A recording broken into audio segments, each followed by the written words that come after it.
Night drapes itself over the old city like a careful hand smoothing linen, while a single lamp burns inside a stone archive where dust holds the fingerprints of centuries. Shelves breathe with the weight of sealed folios, wax cracks along the edges of stamped cords. Diagrams whisper from margins as if shy to be seen. Somewhere beyond the window a clock turns, and the quiet asks a question. If a locked door opened and all the guarded knowledge stepped into the light at once, what would become of the world? Its rituals, its laws, its long agreements about what can be said and who may say it. The room seems to lean toward an answer, but the door does not move. It waits, like a shoreline before a tide, unsure whether to welcome or to resist. The story that follows traces those boundaries, how they formed, how they were defended, and how they were crossed, while standing in the hush, where choices feel larger than they look. It imagines councils weighing danger and promise, artisans hiding methods in riddles, and scholars risking censure to publish what they believed must be known. It listens for the soft hinge of doors that were never meant to open, and wonders what waited behind them. So before you get too comfortable, take a moment to like the video and subscribe, but only if you truly enjoy what I'm doing here. And in the comments, share your location and your local time. The map of where and when this finds you is part of the tale it tells.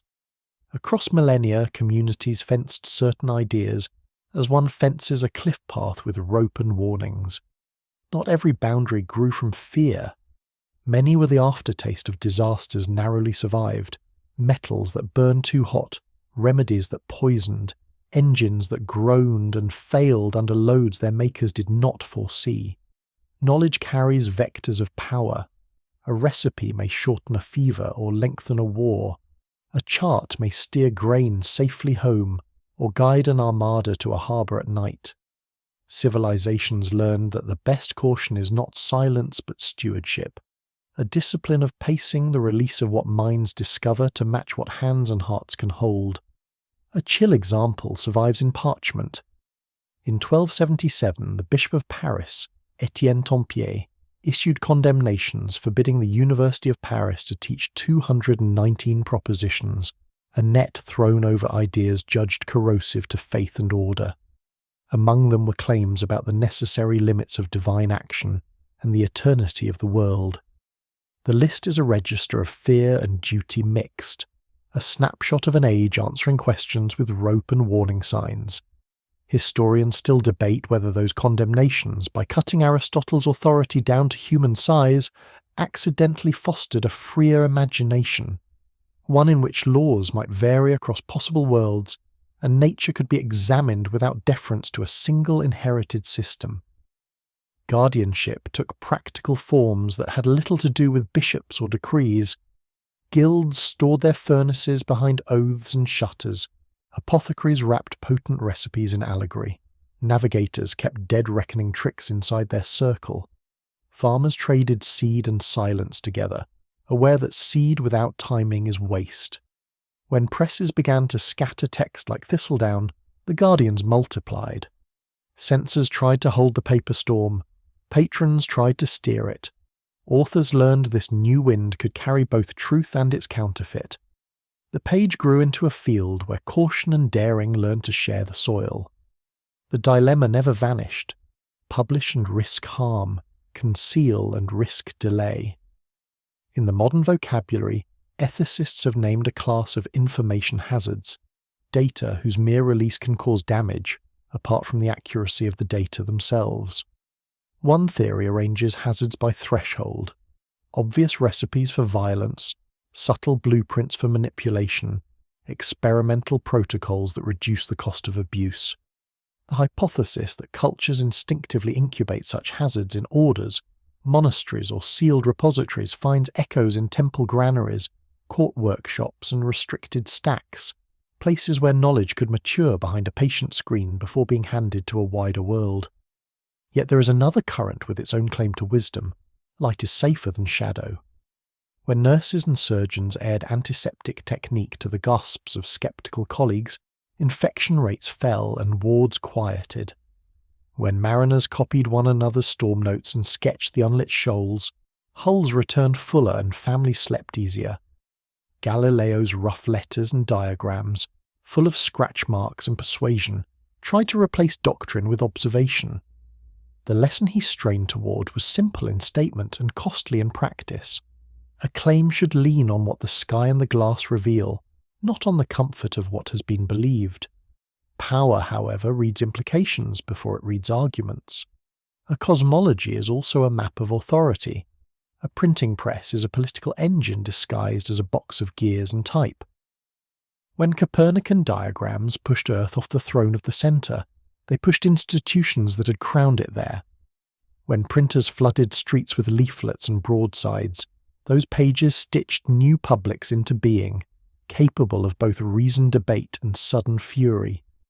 The threshold between permissible and forbidden is often drawn not by the idea itself but by its consequences for the scaffolding of a society. Myths did much of the quiet policing. They were not simple tales but encrypted carriers of taboo and caution, ballast in the ship of memory. A fire stolen and punished, a door opened against instruction, a gaze that turned something to ash. The fables return to a pattern. Prometheus does not merely warn against pride, he tallies the cost of technology. Pandora does not just scold curiosity, she rehearses the irreversibility of release. Such narratives taught edges with images before formulas could. The archive's lamp illuminates an early technical, manual, its neat hand cramped into margins with warnings and small triumphs. A note about brittle iron next to a sketch of interlocking wheels. A report that a flood did not seize a harvest, because the river rose as the star rose. An admonition to keep a pigment from the breath of children. This is the stratum where science and stewardship first learn to live in the same paragraph. It is not prison but pacing, not muzzling thought but training it to heed the fragility of what it touches. Strangeness threads the story like a foreign melody. In the summer of 1518, Strasbourg saw a dancing procession that would not stop. Dozens moved until feet bled. Magistrates hired musicians in the hope of choreographing exhaustion. Prayers and edicts gathered like spectators at the edge of the square. The chronicle stands apart from treatises on astronomy and mechanics, yet it teaches by counterpoint. Where understanding is thin and institutions distrustful, phenomena are narrated into whatever the moment needs: sin, illness, omen, rebellion, until explanation arrives to settle the dust. Between concealment and candour a middle path formed, never straight, always argued. Protocols, peer review, quarantine, classification, consent. Each is a practical poetry for slowing a revelation to the speed at which it can be understood. It is an art of tempo. Too slow, and lives that could be saved are lost to caution. Too fast, and lives that could be lived are surrendered to chaos. Historians still debate whether great leaps, the steam engine's reach, the decoding of the genome, the harnessing of the atom, could have happened without some reckless edge, yet the ledger of harms presses its sober finger on the page. Consider, as a ledger entry on the side of light, the campaign against smallpox.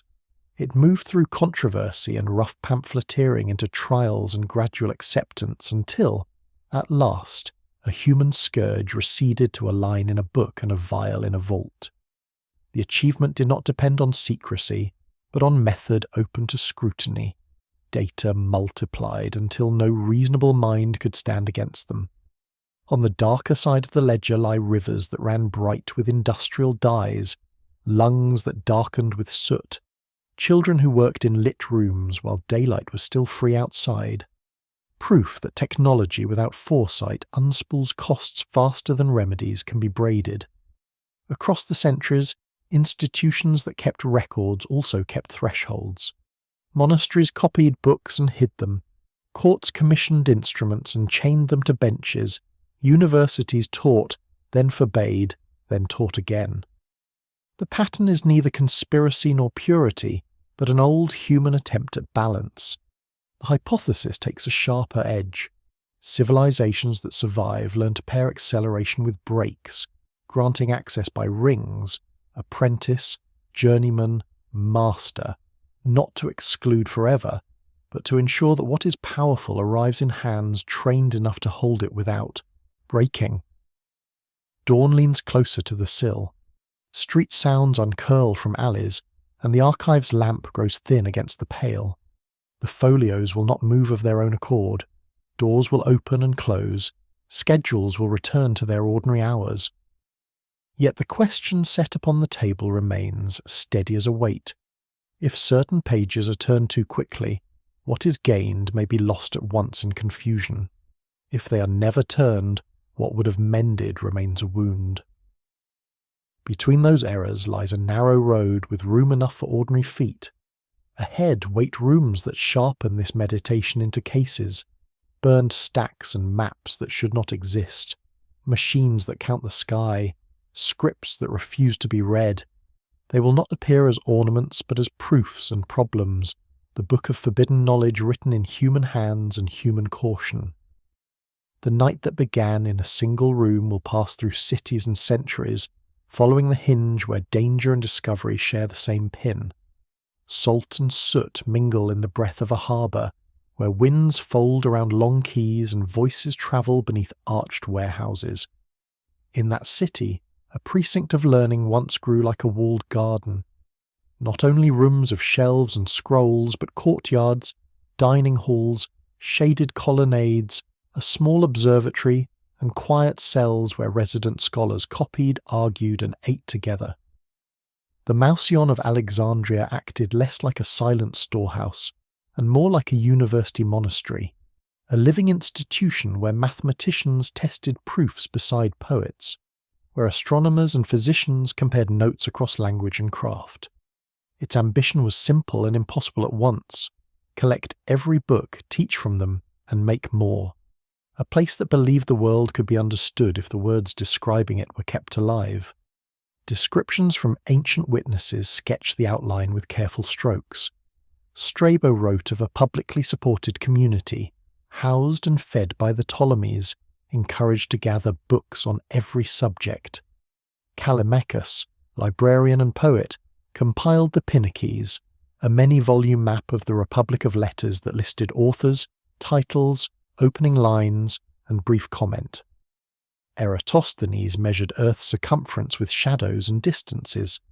Hipparchus refined star positions. Physicians such as Herophilus and Erasistratus took anatomy out of rumour and into observation. The library was not only a destination, it was a method. Cataloguing, collating, translating, and comparing turned into habits that outlived any one shelf, binding scholars into a patient conversation that expected to be corrected. No clean red circle can be drawn around the date of its death. The loss reads as a sequence of injuries, each one cutting a different artery. In 48 BCE, during Julius Caesar's Alexandrian War, fires set to hinder the enemy fleet leapt from the docks to waterside warehouses, where papyrus rolls awaited shipment and duplication. Later writers recorded that a vast number of scrolls burned while the city fought street by street. Historians still debate whether that blaze reached the royal precinct, or whether the main holdings, farther inland, survived that first calamity. The only certainty is that fire knows nothing of catalogues and that war reads no title page. Centuries followed in which the body of the institution thinned. Under Roman emperors who alternated between generosity and austerity, the Museon's endowment shrank. Formal patronage waned. The rhythm of copying slowed. The city retained a second reservoir of texts, the Serapeum, a temple complex with subsidiary collections that served as both ritual centre and scholarly storehouse. In 391 CE, after edicts against pagan cults, Bishop Theophilus presided over actions that culminated in the destruction of the Serapeum's idols and buildings. Whether the books within were scattered, seized, or already diminished, the place where a secondary collection breathed became a ruin. The official event is clear, the inventory is not. A different darkness gathered when a philosopher was dragged from her carriage in 415 CE. Hypatia's murder by a militant crowd does not prove the fate of any remaining stacks, yet it marks the climate in which debate turned raw and protections failed. She taught mathematics and astronomy, wrote on conic sections, and corresponded with students and officials across the sea. She embodied a tradition that prized demonstration over decree. Her death registers a temperature drop in the civic weather. A city that had once curated disagreement could be swept in an afternoon by the hard wind of certainty. Even when books survive flames, the habits that make them speak can be frightened into silence. What vanished cannot be listed neatly. One hypothesis reads deliberate erasure in the fragments, not only accident and neglect, but purposeful suppression of works that complicated new orthodoxies or threatened imperial control. Another hypothesis imagines slower attrition, a thriving organism starved of calories, weakened by changes in trade routes and tax priorities, and undercut by the very diffusion of learning it had encouraged. A diaspora of books that made Alexandria less unique, even as the wider world grew richer. The city's pride and the empire's budgets never quite balanced. If the library had been a living creature, the coroner's report would have included smoke and knife, fever and hunger, all at once. The sea that carried ships to its quays staged its own unearthly performances. Sailors' logs describe St. Elmo's fire, a pale crown that clung to masts in thunderstorms and traced ropes like tame lightning. Crews made gestures for luck. Captains watched the blue brush tremble. Novices whispered the names of saints. The glow is now known as a corona discharge, an electrical phenomenon that visits pointed objects in strong fields, but the sight remains uncanny.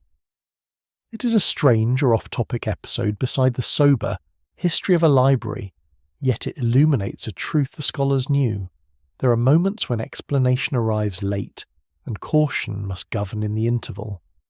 Alexandria's memory braids fact and legend until the rope can tow centuries.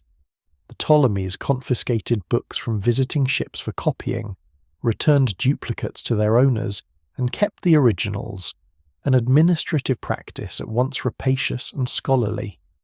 The translation of Hebrew scriptures into Greek, later called the Septuagint, unfolded under royal patronage, feeding a culture where languages braided and new readers became possible.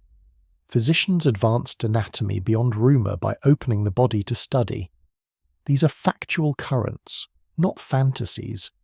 They show how a state's appetite for knowledge, a city's habit of translation, and a guild's discipline could make a port feel like a mirror of the world. It is tempting to name a single culprit and be done. The closer the surviving pages are read, the more responsibility disperses. Military necessity cuts friend and foe with the same knife. Religious fervour can be generous to letters one year and hostile the next. Economics tug on everything without speech or intention.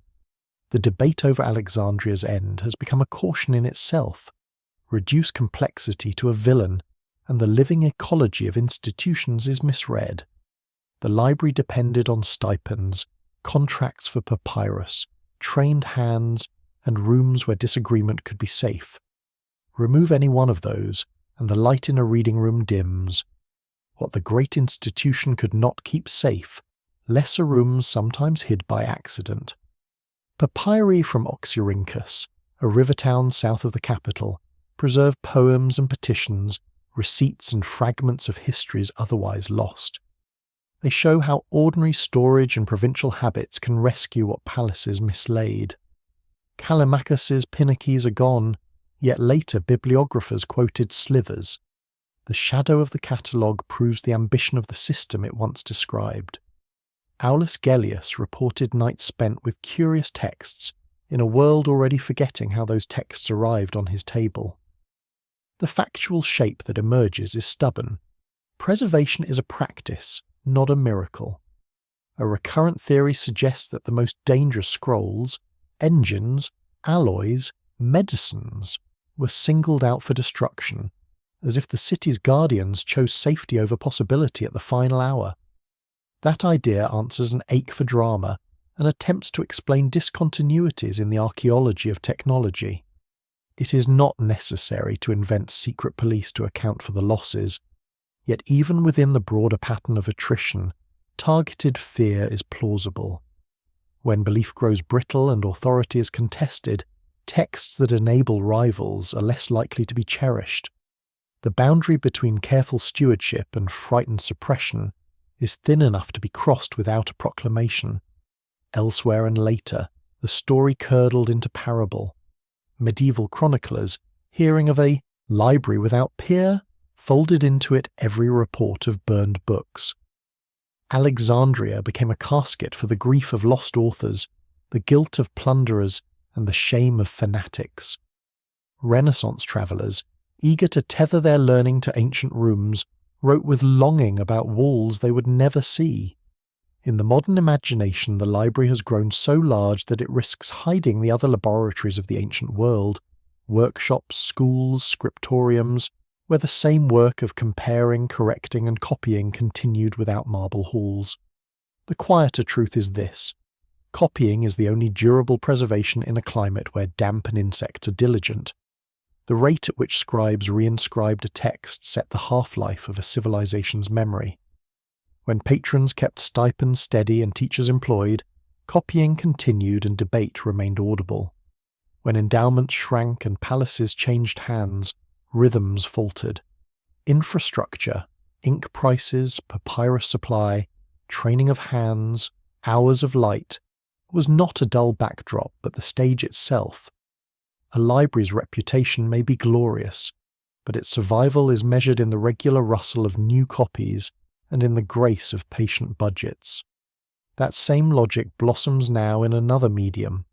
Archivists mirror servers across continents, checksums, error-correcting codes, and version control act as new penaches, quiet defences against loss and corruption.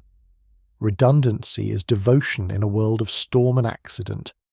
The factual lesson drawn from Alexandria is not that secrecy kept civilization safe, but that stewardship, slow, repetitive, unglamorous, keeps knowledge breathing. The forbiddenness imagined by later centuries may lie less in dangerous recipes than in the daring of a city that believed sources could be compared and authorities challenged without ending the world. Yet a question returns like a tide running along the mole. What if the sealed cases in the royal quarter had been opened earlier, their ideas dispersed widely enough to naturalize them before disaster arrived? Would broader readership have made certain concepts resilient, the way a plant survives by casting thousands of seeds? Or would dissemination have accelerated conflict, placing contested knowledge into hands eager to weaponize it? The answer refuses certainty. Survivors of conquest tell how some books become anchors of identity, while others turn to kindling in the brief heat of reprisal. Late sources add a rumour too neat to trust. A conqueror, seeking fuel to warm the baths, supposedly ordered the remaining shells burned day after day until the water ran hot and the room stood bare. The tale likely confuses events and flatters the storyteller with a final act that explains a long decline. Its persistence, however, reveals a common desire to scale grief to a single decision and place blame where a sentence can carry it. Institutional death is rarely theatrical. It is a spreadsheet turning red, a payroll missed, a successos doors hinge unrepaired until the door will not open. Where the stacks once stood, readers imagine rooms filled with unclaimed remedies and unrealized machines. What certainly stood were grammars and epics, histories and plays, maps and musical treatises, letters that threaded friendships, and notebooks where calculations tested the sky. The forbidden knowledge in that place was less a hoard of miracles than a discipline. Compare competing reports, doubt authoritative lists, measure the heavens against instrument and eye. If danger lived there, it lived in the empowerment of readers who might ask questions in public and expect answers that could be checked by anyone with a lamp and time. The sea keeps its counsel. At night, when a storm crown spars with cold flame, sailors still pause. The glow means electricity is hunting paths. It means the air has become a conductor and that care should be taken. Knowledge gives warning and calm without removing risk. The ruins of Alexandria counsel the same. Books command nothing by themselves. What commands is a culture that funds patient reading and copying, encourages argument without murder, and builds rooms where revision is not heresy but hope. Between ash and echo, that is the lesson that survived the harbour's wind. A scrap of vellum rests under glass, its edges frayed, its ink still dark enough to trace coastlines. Tiny annotations mark harbours, distances, and rivers. To the modern eye, the map should belong to the early 16th century, yet it hints at shapes older than the voyages that supposedly inspired it. This is the Piri Reis chart, drafted in 1513 by an Ottoman admiral who pieced together fragments of earlier sources. It became one of the strangest survivors of cartography's long history, half practical tool, half riddle whispered to later centuries. At the bottom, where parchment bends toward the edge of the known, coastlines appear that should not have been visible to men of his time. The world of maps is never only geography. It is also ambition, fear, and imagination stretched across hide and parchment. In the early modern Mediterranean, fleets swelled with pilots who sought new passages, merchants who risked storms for silk, and envoys whose directions could secure or undo alliances. Every scrap of a chart represented more than land. It embodied the labour of predecessors and the prestige of courts. Piri Reis explained that he drew upon 20 maps, some from Portuguese sailors, some from ancient authorities, and at least one from the long-vanished works of Alexander's age. This layering of inheritances makes the chart a palimpsest, where centuries converse in ink. Among its most tantalizing portions is the rendering of South America's eastern shore. Rivers bend in accurate arcs, mountains are drawn with some fidelity, yet other features appear distorted, as if multiple templates had been pressed upon one canvas. The southern reaches bleed into conjecture. Later, interpreters claimed to see Antarctica without ice, projecting the imagination of warm coasts where today glaciers carve into the sea. Historians still debate whether these lines record genuine lost knowledge or the accidents of copying and distortion. For some, they are echoes of a seafaring tradition older than Columbus. For others, they are the consequence of map makers forced to fill empty space with guesswork. The map, however, is not an isolated marvel. Across centuries, geographies appear that describe lands before official discovery. The Cantino planisphere of 1502 captured the Brazilian bulge before the treaties of empire were even inked. The Vinland map, whose authenticity remains contested, hints at Norse crossings centuries before Columbus. And long before these, medieval Mappamundi placed monstrous races and Edenic rivers at the edges of the earth. Cartography served not only to navigate but also to mythologize, a stage on which to place what a society feared or desired. A strange or off-topic tale threads into this world of maps.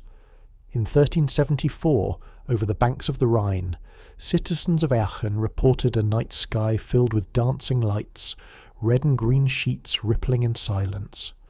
The aurora borealis, seldom seen so far south, unsettled the city. Chroniclers wrote that people wandered the streets in awe and terror, some kneeling, others singing hymns, convinced that the heavens themselves had drawn curtains to reveal secrets.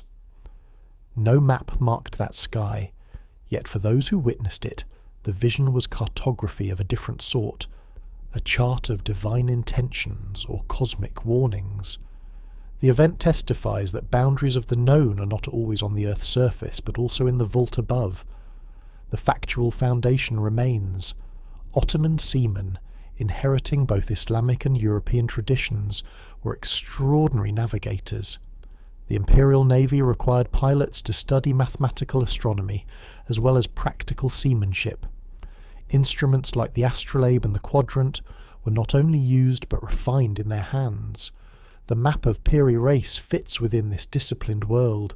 It testifies to the rigour of Islamic scholarship, the mingling of Arabic translations of Ptolemy with Portuguese charts, and the hunger of empires to lay claim to knowledge as firmly as to harbours.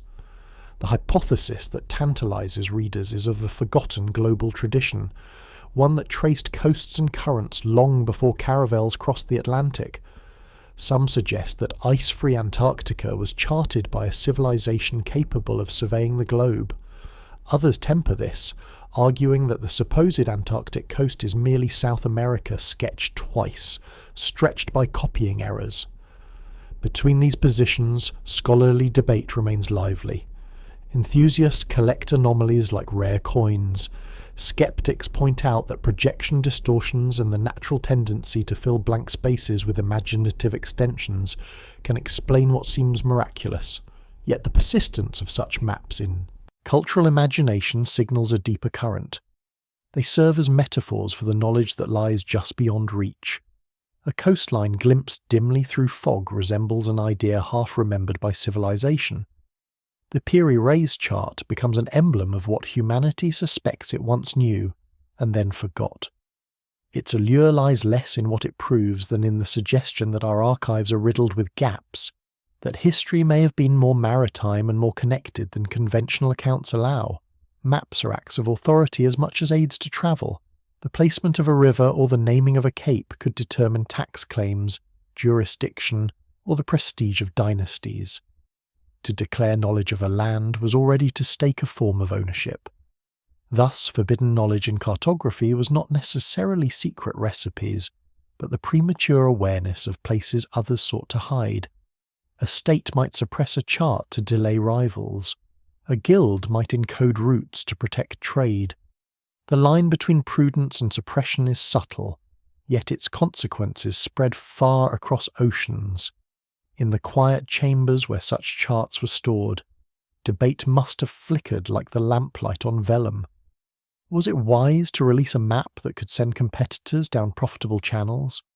Was it safer to disguise sources in allegory, as medieval cosmographers disguised heretical geography beneath the veil of allegory? The practice of restricting maps resembles the guardianship of texts at Alexandria, an awareness that to draw the world is to hand over leverage. At the edge of the Piri Reis parchment, the ink grows faint. A sea monster drifts in decorative curves, jaws open, body scaled with care. This embellishment, though ornamental, reveals the psychology of an age. Where knowledge ended, wonder and fear rushed in to fill the margins. The unknown is rarely left blank. Instead, it is supplied with beasts, with paradises, or with whispers of civilizations capable of feats our own age struggles to credit. The map lies now in Istanbul's Topkapi Palace Museum, a fragile remnant of hide pressed under modern glass. Visitors lean close, tracing rivers with fingertips hovering above the case, as if to feel the warmth of hands long vanished. Some depart convinced that the chart encodes Atlantis. Others leave persuaded it is a palimpsest of Portuguese exploration. The factual layers, ink analysis, linguistic study, historical cross-reference continue to grow. Yet the aura remains, the sense that an object can hold more than its pigments declare. What if such charts were indeed fragments of a grander system, scattered survivors of a corpus lost like Alexandria's shelves? If humanity once held detailed records of continents and currents, their destruction would not only have erased geography, but also the possibility of earlier contact between peoples. The hypothesis tempts with visions of forgotten seafarers bridging oceans, their stories drowned, yet their lines persisting faintly on borrowed parchment. Whether true or mirage, the idea fuels the continuous question of what else lies hidden in archives, waiting for rediscovery or for fire. Thus, the cartographer's tool becomes a symbol of forbidden knowledge itself.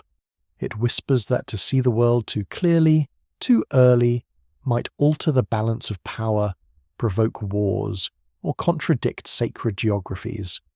To withhold a chart is to command ignorance.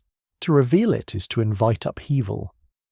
In the space between lies the fragile art of deciding when the world is ready to know what has already been drawn. A chamber hums with the faint smell of mercury and vinegar, a place where glass vessels glimmer in firelight.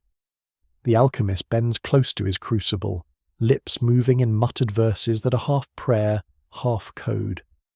The shelves around him are crowded with books whose spines show no titles, only sigils, triangles, serpents biting their tails, suns crowned with eyes.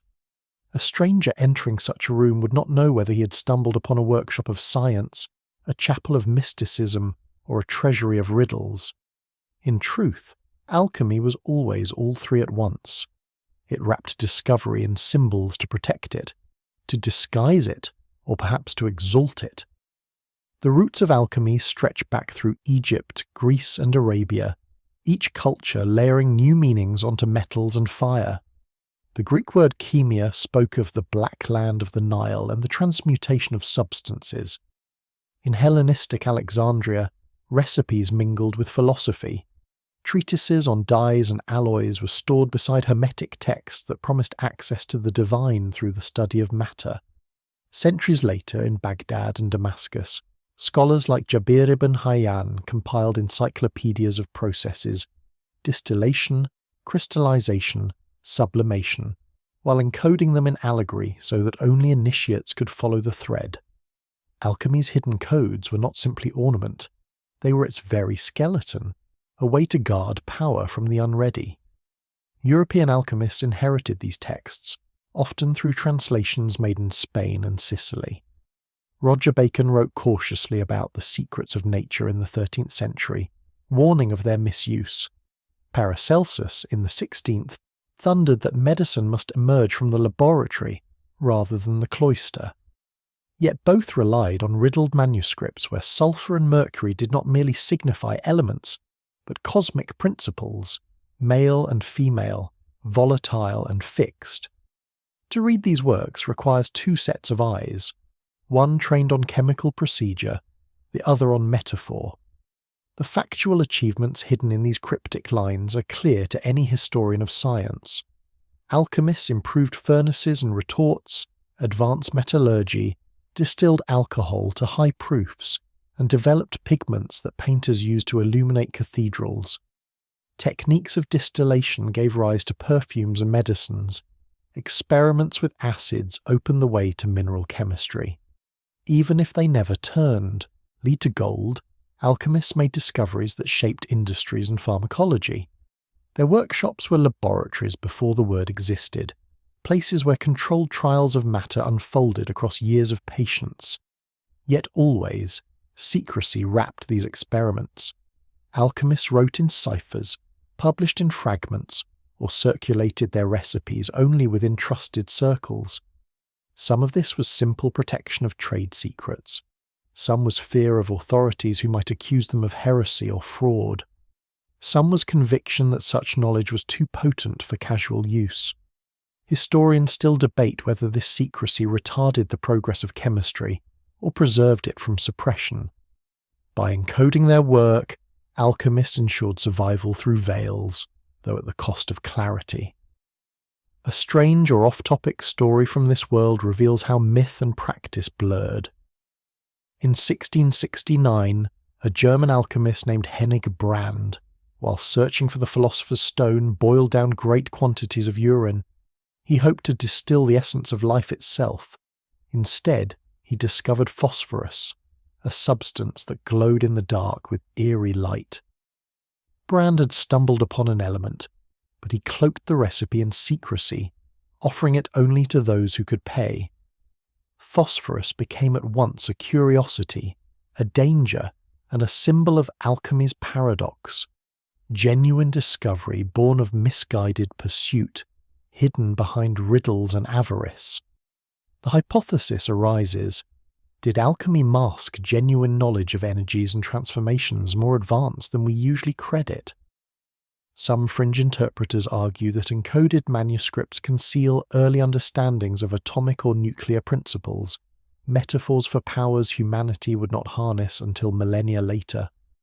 Mainstream historians counter that such claims project modern science onto allegory, reading too much into symbols of the sun and the serpent. Yet the debate itself underscores the role of alchemy as a repository of forbidden knowledge, partly real, partly imagined, always veiled. the church and monarchs oscillated between patronage and persecution. Princes desired gold, clerics feared heresy. When alchemists promised transmutation, they courted royal favour. When they whispered of cosmic secrets, they risked inquisitorial scrutiny. The very ambiguity of their language allowed them to survive in shifting climates. They could present themselves as metallurgists in one audience, mystics in another, healers in a third. The opacity of their codes was their armour. But secrecy has consequences. Knowledge encoded too heavily risks becoming unintelligible even to heirs. Many alchemical treatises are so obscure that scholars still cannot determine what experiments they describe. Did their authors truly conceal workable recipes? Or did they invent elaborate allegories to mask the lack of results? Historians still debate whether some manuscripts were intended to preserve real procedures or merely to sustain the mystique of hidden wisdom. The metaphorical richness of alchemy gave it cultural endurance. Literature adopted its language. Chaucer's Canon's Yeoman's Tale mocked the futility of alchemists. Shakespeare sprinkled references to transmutation and philosopher's stones. Painters filled manuscripts with miniature furnaces and vessels shaped like mythical creatures. Even when ridiculed, alchemy fascinated because it suggested that the world was not closed, that hidden patterns could be learned if one endured the trials of symbol and experiment. Forbidden knowledge here is not only what was discovered, but the very method of concealment. By encoding processes into myth, alchemists created layers of meaning that blurred fact and fiction. To read them is to navigate labyrinths of secrecy, where each doorway opens to another riddle. This aesthetic of the hidden survived into modern secret societies, whose symbols echo the furnace, the triangle, the Ouroboros. The whisper of alchemy's code still coils in the emblems of guilds and fraternities. One can imagine an alternative history. Had the alchemists written plainly, chemistry might have accelerated centuries earlier. Or perhaps such plainness would have brought persecution that would have burned manuscripts entirely, leaving no trace at all. The actual path, obscured and slow, preserved fragments long enough for Lavoisier and others to reform them into modern science. The cost of secrecy was delay, the benefit was survival. In the furnace chamber the fire dims. The alchemist closes his book, the sigils on its page glowing faintly in lamplight. He believes he has touched eternity, though perhaps he has only distilled a new dye. Still, his words will pass, veiled to students and strangers. Centuries later, historians will puzzle over them, wondering whether they hid marvels or only metaphors. Between those possibilities lies the essence of forbidden knowledge, not wholly real, not wholly false, but forever cloaked in symbols that both guard and confuse. A shipwreck rests beneath the Aegean, its timbers collapsed, its cargo scattered like dice. When divers descended in 1901, they expected amphorae and statues.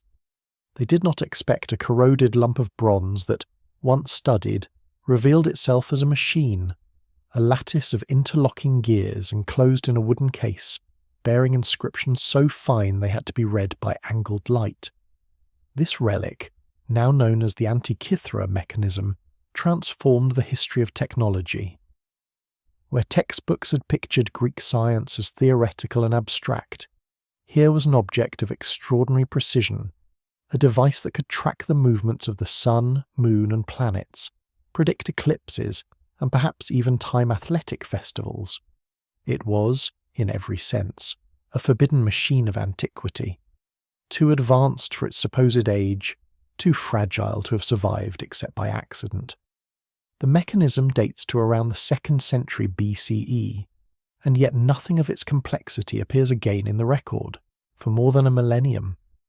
Medieval Europe produced astronomical clocks of brass and iron, intricate cathedral timepieces that enthralled pilgrims, but the gap between Antikythera and those machines is wide enough to unsettle. Historians still debate whether the device was unique or one of many, whether it descended from an unbroken workshop tradition, or represented a dazzling but isolated genius. The very fact that such debate persists underscores how fragile the lineage of knowledge can be. The antikythera mechanism is not the only artifact to raise these questions. Legends tell of Hero of Alexandria's steam-powered devices, automatic doors, and coin-operated machines in the 1st century CE. His writings describe mechanisms that hissed and spun, fueled by hidden reservoirs of air or water. Ctesibius, a century earlier, designed hydraulic organs and precise water clocks. And across cultures, myths whisper of machines that once walked, spoke, or fought alongside men, stories that blur the line between fact and fantasy. The factual context is clear. Ancient engineers were masters of gears, pulleys, and hydraulics. Their automata decorated temples, their pumps supplied cities, their cranes lifted stones into sky-defying temples. Yet their devices were often treated as marvels rather than as technologies to be industrialized. What survived was spectacle, not mass production. The antikythera mechanism, by contrast, embodies a systematic grasp of astronomy and mechanics, a tool built for precision rather than theatre. That distinction makes it feel anachronistic, as if it were a refugee from another timeline.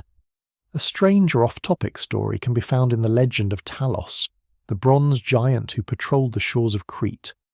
According to myth, he circled the island 3 times a day, hurling stones at approaching ships, his single vein sealed with a bronze nail. When Medea deceived him, he bled molten ichor and collapsed. For centuries the tale was read as pure fantasy.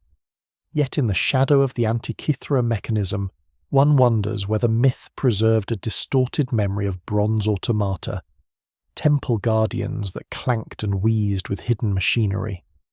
Historians still debate whether myths of artificial beings record symbolic allegory or echo real devices magnified by storytelling. The hypothesis that arises from these artifacts is that ancient knowledge of machinery was deeper than commonly assumed. Perhaps whole traditions of mechanical craft flourished in workshops whose products have not survived, erased by corrosion and neglect. Some suggest that the antikythera mechanism implies a lineage of devices stretching back to Archimedes, whose treatises on spheres and planetary models hint at similar construction. Others argue that without widespread use, such devices remained curiosities, easily lost when patrons died or cities fell. The mystery deepens when considering why such machines did not revolutionize the ancient world. If gears could calculate eclipses, why not drive looms or pumps? If steam could animate a temple toy, why not power industry? Historians still debate whether the bottleneck lay in economics, in the abundance of cheap labour that made automation unnecessary, or in cultural attitudes that valued spectacle over utility. The forbidden nature of these machines may have lain not in secrecy, but in society's inability or refusal to see their potential. In Renaissance Europe, rediscovery took the form of clockwork. Astronomical clocks appeared in Prague, Strasbourg, and Venice, their gears whirring in towers to display the heavens. These machines echoed antikythera in spirit, yet they arrived after 1,000-year silence. The gap invites speculation. Was there truly no continuity, or did fragile traditions flicker quietly in monasteries and workshops, only to flare again when conditions allowed? The absence of evidence is heavy, but the persistence of mechanical imagination hints at undercurrents we cannot trace. Other machines, half legendary, also trouble the map of history. The Baghdad battery, clay jars with copper and iron fittings, has been interpreted by some as primitive galvanic cells, though most scholars see them as vessels for scrolls or ritual objects. The Archimedes heat ray, said to have set ships ablaze with focused sunlight, may be an exaggeration of mirrors used for signalling. The Indian texts that describe flying chariots, vimanas, belong more to epic than to engineering, yet they remind us how readily human imagination attaches machinery to myths of power. What unites these stories is not proof of anachronistic technology, but the tension between what was possible and what was pursued. Machines can exist without transforming society. A device can be real, yet remain forbidden in practice, its potential unseen or deliberately restrained. In this sense, the antikythera mechanism is a mirror. It reflects both the brilliance of its maker and the blindness of its age. In the museum where its fragments lie today, X-ray tomography has revealed hidden inscriptions, instructions for users who once turned its dials to read celestial events. Those faint letters speak across 2,000 years, offering not prophecy, but precision. They show a civilization capable of far more than we once granted, and they whisper of a lineage of machines that may lie beneath our feet, corroded into silence. If such devices were rediscovered in full, if the workshops of antiquity yielded a library of mechanisms, how would our narrative change? Would we accept that the ancients nearly touched the industrial age, or would we guard the discovery, fearful of rewriting every textbook? Forbidden knowledge often means not that a thing is hidden, but that we are unready to face its implications. The gears of Antikythera turn still, in imagination if not in bronze, reminding us that the past is more intricate than we have yet admitted. A clay tablet rests in a museum. Draw, its grooves shallow, its script unbroken. Another, carved into wood and found on Easter Island, lies beside it, its glyphs curling like waves and birds. Both carry messages that no one alive can read. They are part of a choir of voices silenced by time: Rongorongo, Linear A, the Indus Valley script, the Phaistos disc, and others. Each represents a civilization speaking across centuries. Each whispers but refuses to reveal its meaning. These scripts are not lost in the sense of being physically destroyed.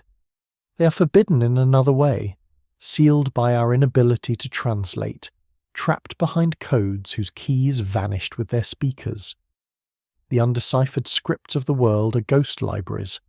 Linear A, scratched into clay tablets in Minoan Crete more than 3,000 years ago, survives in hundreds of examples, yet its language remains unknown.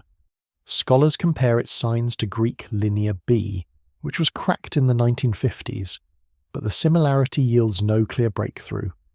The Indus Valley script, impressed into seals and pottery some 4,000 years ago, uses symbols repeated in combinations that suggest writing, yet no bilingual Rosetta Stone has been found. Rongorongo, carved into wooden tablets on Easter Island, may record genealogies, chants, or astronomical lore, but oral traditions collapsed under colonization before the code could be explained. Each script is an unopened door. The hinges are intact, but the handle is missing. The factual context highlights how rare decipherment actually is. Egyptian hieroglyphs resisted understanding until the Rosetta Stone, inscribed in Greek, Demotic, and hieroglyphs, provided the comparative bridge. Cuneiform yielded only after decades of painstaking cross-reference with known languages. Decipherment requires luck, a bilingual text, a vast corpus, or the survival of related tongues. Without such aids, scripts remain locked. That lock is not made of secrecy, but of silence. A strange or off-topic event reminds us how fragile translation can be. In 1908, in Tunguska, Siberia, a fireball flattened forests in an explosion that lit skies for days. Witnesses described trees standing upright yet stripped of branches, animals vanished, the night glowing so bright that newspapers could be read at midnight in London. It took decades before scientists reached consensus that the cause was likely a comet or meteor exploding in the atmosphere. For years, stories multiplied: alien craft, secret weapons, divine punishment. The lesson from Tunguska parallels the silence of undeciphered texts. When explanation is absent, imagination rushes in to fill the gap. Among scholars, hypotheses abound. Some argue that Linear A encodes an early form of Greek, others that it represents a lost Anatolian tongue. For the Indus script, one camp believes it reflects a Dravidian language, while others suggest it is not full writing at all, but a system of ritual or clan symbols. Rongorongo has been read as mnemonic, devices rather than phonetic writing, a series of prompts for reciters rather than literal texts. Historians still debate whether these marks carry full language or compressed ritual codes. Each position shapes not only academic arguments, but the story of the civilizations that left the marks. The forbidden quality of these scripts lies in the frustration they embody. Civilizations rise, build, and vanish, leaving behind palaces, canals, statues, and tools. Yet when their voices are scratched into clay or wood, time may silence them completely. To study such marks is to sense a presence without being able to hear it. The experience is eerie, like standing in a room where someone speaks behind glass, lips moving, gestures flowing, yet no sound escapes. We know meaning is there, but it will not cross. The Phaistos disk intensifies this mystery. Discovered on Crete in 1908, its spiral of stamped symbols, figures of helmets, tools, animals, remains undeciphered despite generations of effort. Some argue it is authentic, others suspect it may be a ritual or game piece rather than true writing. The disk resists categorization, and its very resistance fuels speculation. Was it a cipher? A song? A prayer? The lack of context forbids certainty. Forbidden knowledge here does not mean hidden by guardians, but lost through time's erasures. Flood, conquest, neglect, all stripped away the supporting context that would allow us to read. Yet the silence itself teaches. It shows how language is not only words but a living network of memory. Once that network breaks, meaning collapses, we cannot resurrect it without keys. The knowledge becomes forbidden not because someone bars the door, but because the doorframe itself has rotted away. But what if tomorrow a bilingual tablet surfaced, a Rosetta Stone for Linear A or the Indus script? Entire histories would be rewritten. For the Indus Valley, we might learn whether its society was ruled by kings, councils, or something stranger. For Minoan Crete, we might hear their myths before they were retold by Greeks. For Easter Island, we might recover the songs of ancestors and the knowledge of stars they sailed by. The hypothesis that such translations could shift our view of civilization is not fantasy. It is exactly what happened with hieroglyphs. Before Champollion, Egypt was a land of mute monuments. After, it spoke again. Strangeness deepens when considering that some of these scripts may encode ideas alien to our categories, forms of communication that blend symbol, ritual, and rhythm. If Rongorongo were primarily mnemonic, then what we seek is not a translation, but a performance we can never witness. If the Indus script was partly pictorial, then decipherment might yield something less than a continuous narrative, more a catalogue of symbols. Historians still debate whether we should even call all of them writing. The very concept may be too narrow, and our insistence on decipherment may blind us to their other roles.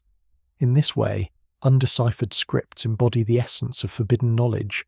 They're close enough to see, too distant to grasp. They tempt with the possibility that within them lie accounts of lost floods, unrecorded philosophies, forgotten sciences. They remind us how much history is silence, how much has slipped through cracks. In the quiet of a museum, a visitor leans over a glass case staring at the curling glyphs of Rongorongo. They see birds, fish hooks, waves, but not the story. The wooden tablet is mute, and yet it hums with potential. If only a key were found, it would sing again. That moment, the ache of almost knowing, is the heartbeat of forbidden knowledge. It is not only the possession of secrets, but the awareness that secrets exist, tantalizing and unreachable, just beyond our ability to understand. Night stretches over a plateau where monoliths lean toward the heavens. Their stone faces are rough with age, yet their arrangement is precise, as if hands long gone had measured the sky with care.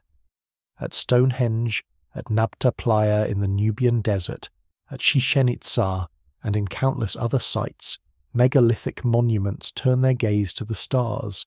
The builders aligned blocks of limestone, sandstone, and basalt with solstices and equinoxes, with rising points of stars and lunar cycles. These alignments have led some to suspect that ancient architects were less concerned with shelter or tombs than with messages, cosmic warnings carved into stone, reminders of cycles that might repeat. The factual evidence is striking.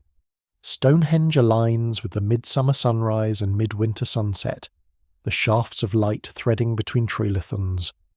At Chichen Itza, on the spring and autumn equinoxes, the shadow of the Great Pyramid forms a serpent that appears to descend the staircase, a union of architecture and astronomy.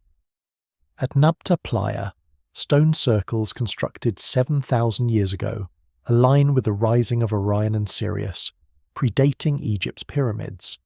These are not accidents. They represent observations repeated over centuries, then embodied in stone so that the sky's rhythm became part of the earth. Such alignments have practical explanations. Agricultural societies needed calendars to time planting and harvest. Priests required signals to schedule rituals.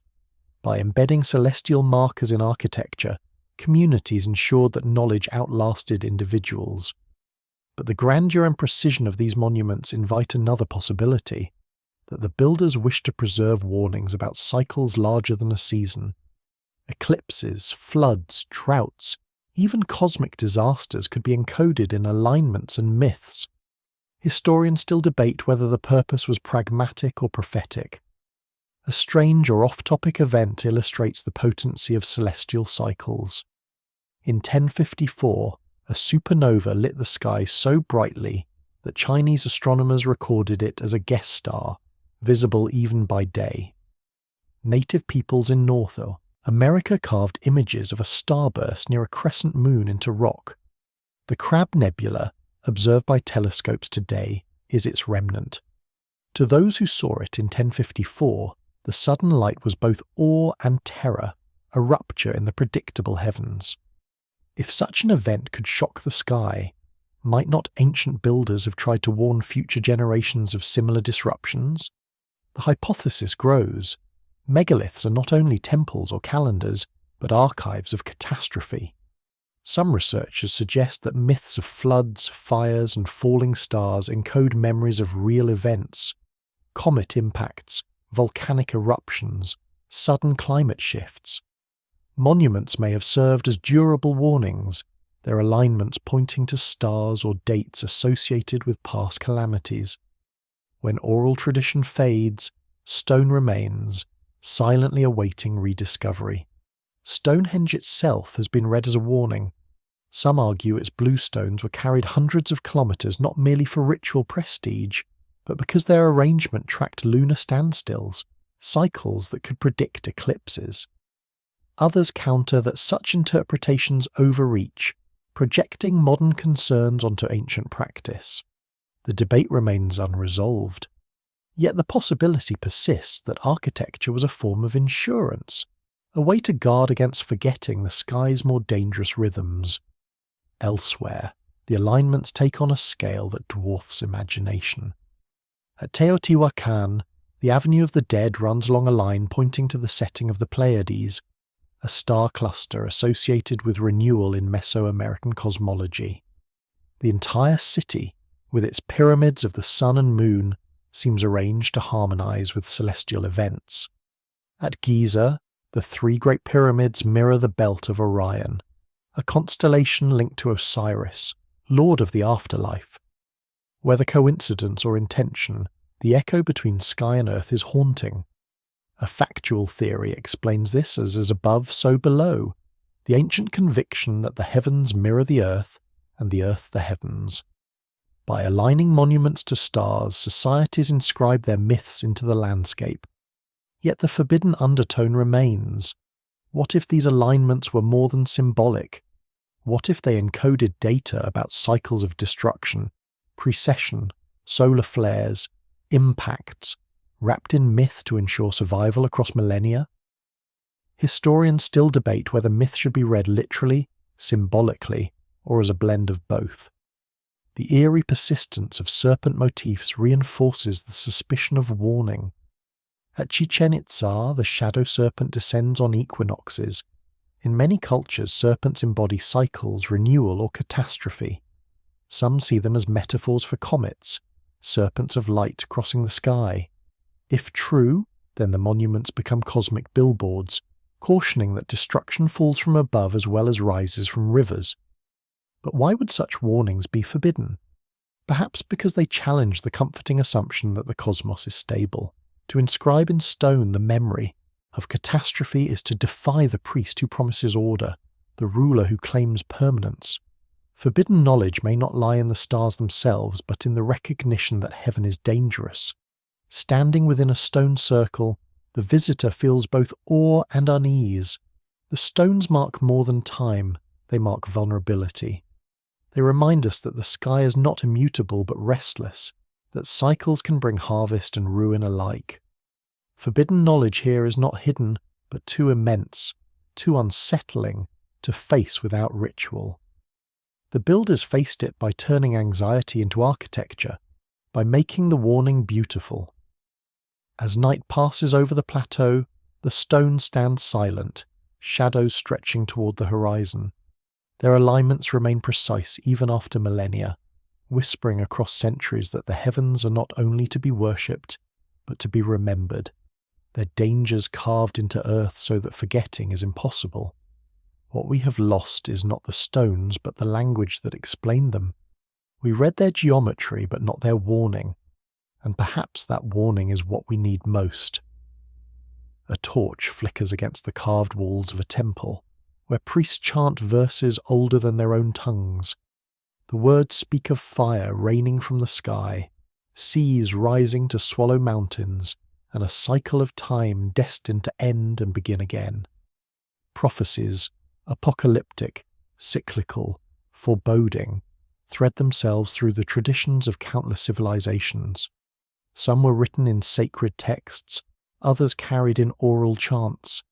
They did not always describe the future. Often, they encoded the memory of the past, disasters retold as warnings of what could return. The factual record is abundant. In Mesopotamia, cuneiform tablets recount the Epic of Gilgamesh, where a great flood nearly extinguished humanity, echoing through later traditions of Noah and Utnapishtim. In the Hindu Puranas, the world is said to cycle through yugas, ages of gold, silver, bronze and iron, ending in dissolution before renewal. Mesoamerican calendars predicted the destruction and rebirth of the world through successive suns, each ending with fire, flood or wind. In Christian texts, the Revelation of John describes visions of trumpets and beasts, a cosmic ending paired with judgment. Whether poetic or literal, these prophecies carried authority, shaping how societies understood their fragility. A strange or off-topic event provides a mirror. In 1815, Mount Tambora erupted in the Dutch East Indies, ejecting ash so vast it veiled the sun across continents. The year 1816 became known as the Year Without a Summer. Crops failed in Europe and North America, famine spread, skies dimmed to copper. Villagers thought the end of the world had come. In Switzerland, Mary Shelley, trapped indoors by the dark chill, began writing Frankenstein. Prophecy had nothing to do with the eruption, yet people read the signs through apocalyptic lenses. When catastrophe arrives, even natural events slip into prophetic frames. Prophecies endure because they address the deep unease of cyclical disaster. Ancient astronomers observed patterns. Comets returned, eclipses repeated, rivers flooded on schedule. If the cosmos repeated in small cycles, might it not also repeat in larger ones? This hypothesis, that myths of apocalypse are veiled memories of real catastrophes, is compelling. Perhaps the flood myths scattered across the globe recall rising seas at the end of the Ice Age. Perhaps tales of firestorms preserve memories of volcanic eruptions or meteor strikes. Historians still debate whether prophecy is imagination, metaphor or cultural memory of geological trauma. The forbidden aspect of prophecy is its challenge to authority. A king claims permanence, a prophet declares impermanence. Dynasties thrive on the illusion of stability, yet prophets speak of endings that spare no throne. In this way, prophecy becomes dangerous knowledge, forbidden not because it is false, but because it unsettles the foundations of power. To say the world will end is also to say rulers cannot guarantee safety. That message has always been unwelcome. Consider the Mayan calendar, misinterpreted in popular culture as predicting the end of the world in 2012. In truth, it marked the end of a Baktun, a cycle of time and the beginning of another. Yet the fascination with apocalypse overwhelmed the nuance. Prophecy attracts because it makes chaos legible. It offers a script for fear. Forbidden knowledge lurks here too. The realization that cycles are larger than human control, that civilizations may be as temporary as seasons. The factual work of archaeoastronomy reinforces this point. Alignments in Mayan temples, inscriptions in Babylonian tablets, and the cycles embedded in the Hindu calendar all reveal sophisticated observations of planetary movements. Prophecies often cloaked these observations in myth, turning astronomy into theology. Eclipses became omens, comets heralded doom. To announce them was to wield knowledge both revered and feared. A priest predicting an eclipse could appear as a sorcerer commanding the sky. That power risks suspicion and sometimes suppression. A hypothesis grows bolder. What if some prophecies deliberately encoded scientific knowledge for transmission across generations? Myths of world fire might refer to meteor showers. Tales of cosmic floods might remember glacial meltwater pulses. In this view, prophecy is less prediction than encrypted memory. By embedding knowledge in story, cultures ensured that warnings survived, even when literacy faltered. Historians still debate whether such readings are valid, or whether they impose modern categories onto ancient belief. Prophecy also fulfilled a psychological need. To believe in a foretold ending is to make sense of suffering. Famines, plagues, and wars become chapters in a larger story, not random cruelties. Forbidden knowledge emerges when prophecy ceases to console and begins to instruct, when it shifts from poetry into coded warning. That shift makes it threatening, not only to rulers but to the complacency of ordinary life. At Delphi, the Pythia inhaled vapours and spoke in riddles, her words interpreted by priests into ambiguous forecasts. At Yucatan, priests watched Venus, whose movements foretold war. In Israel, prophets thundered about divine wrath. In India, sages wrote of Kali Yuga, the age of decay. Across the world, prophecy flourished. It is not a local quirk, but a human habit. The insistence that history carries patterns, that endings can be glimpsed, that warnings can be heard. And yet, when examined in light of geology and astronomy, many prophecies seem to echo real rhythms. The eruption of Thera in the Bronze Age destroyed Minoan centres and spread ash across the Aegean. Myths of darkness and storm may preserve its memory. The impact that carved the Carolina Bays, the Younger Dryas climate shift and other sudden events may lie behind stories of floods and fire. If so, prophecy is not invention, but transmission. The forbidden knowledge it carries is that nature, not human will, governs the cycle of civilizations. As the torchlight fades from the temple walls, the chants echo into silence. The prophecies remain, carved, sung, whispered. They may be allegories, they may be coded memories, or they may be glimpses of patterns beyond our grasp. What is certain is that prophecy has always carried the double edge of knowledge and danger. To heed it may be to save lives, to proclaim it may be to invite suspicion or suppression.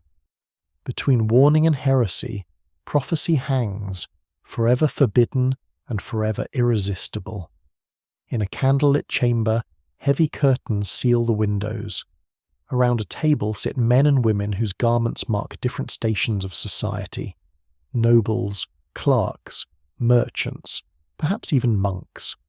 A diagram lies at the centre, circles interlocked, lines radiating from symbols etched in chalk. The gathering is quiet, not theatrical, but purposeful. What is being shared is not mere ritual. It is information, whispered in codes of geometry and allegory. These are the hidden orders of power, organizations that have appeared in every age, claiming to guard truths too dangerous for the wider world. From antiquity to the present, secret societies have wrapped knowledge in oaths.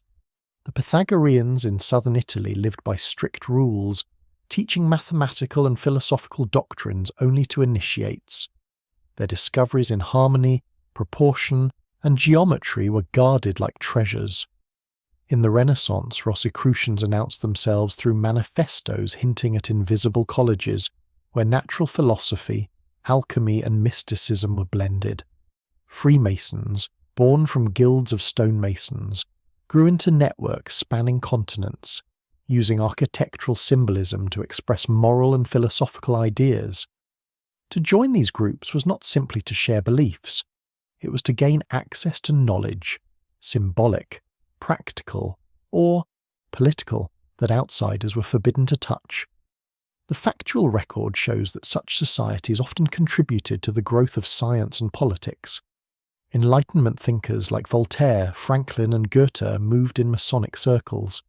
Their lodges were places where experiments and radical ideas could be discussed beyond the scrutiny of monarchs and churches. In this sense, secret societies were incubators of innovation, yet their secrecy also bred suspicion. To outsiders, symbols carved on rings or traced in handshakes looked less like philosophy than conspiracy. Historians still debate whether these orders truly held forbidden truths, or whether the aura of secrecy itself created the illusion of depth. A strange or off-topic event underlines how quickly secrecy breeds myth. In 1785, Bavarian authorities exposed the Illuminati, a small Enlightenment group that advocated reason and reform. Though suppressed within a decade, their legend grew into something larger than their brief reality. Pamphlets and sermons across Europe warned of Illuminati plots behind revolutions and wars. In truth, the group left little more than scattered writings. But in the vacuum of knowledge, the world imagined vast hidden powers. What was forbidden was not necessarily what the Illuminati knew, but what others projected onto them. The hypothesis that follows is provocative. Secret societies may serve less as vaults of ancient wisdom than as mirrors of society's anxieties. When people fear hidden forces, decline of faith, rise of science, shifting power, they imagine guardians or conspirators pulling unseen strings. Yet this does not diminish the possibility that some societies did in fact conceal dangerous knowledge. Alchemical manuscripts, radical political theories, even astronomical observations once deemed heretical may have circulated under these seals. The truth lies somewhere between, orders that preserved valuable fragments and myths that exaggerated their reach. Forbidden knowledge in this context is not always a specific formula or prophecy. It is the idea that truth belongs to a few, that access requires initiation. Such exclusivity shapes power. To believe that hidden rulers control destiny is itself a kind of control. Rulers and rebels alike have invoked secret societies to explain events.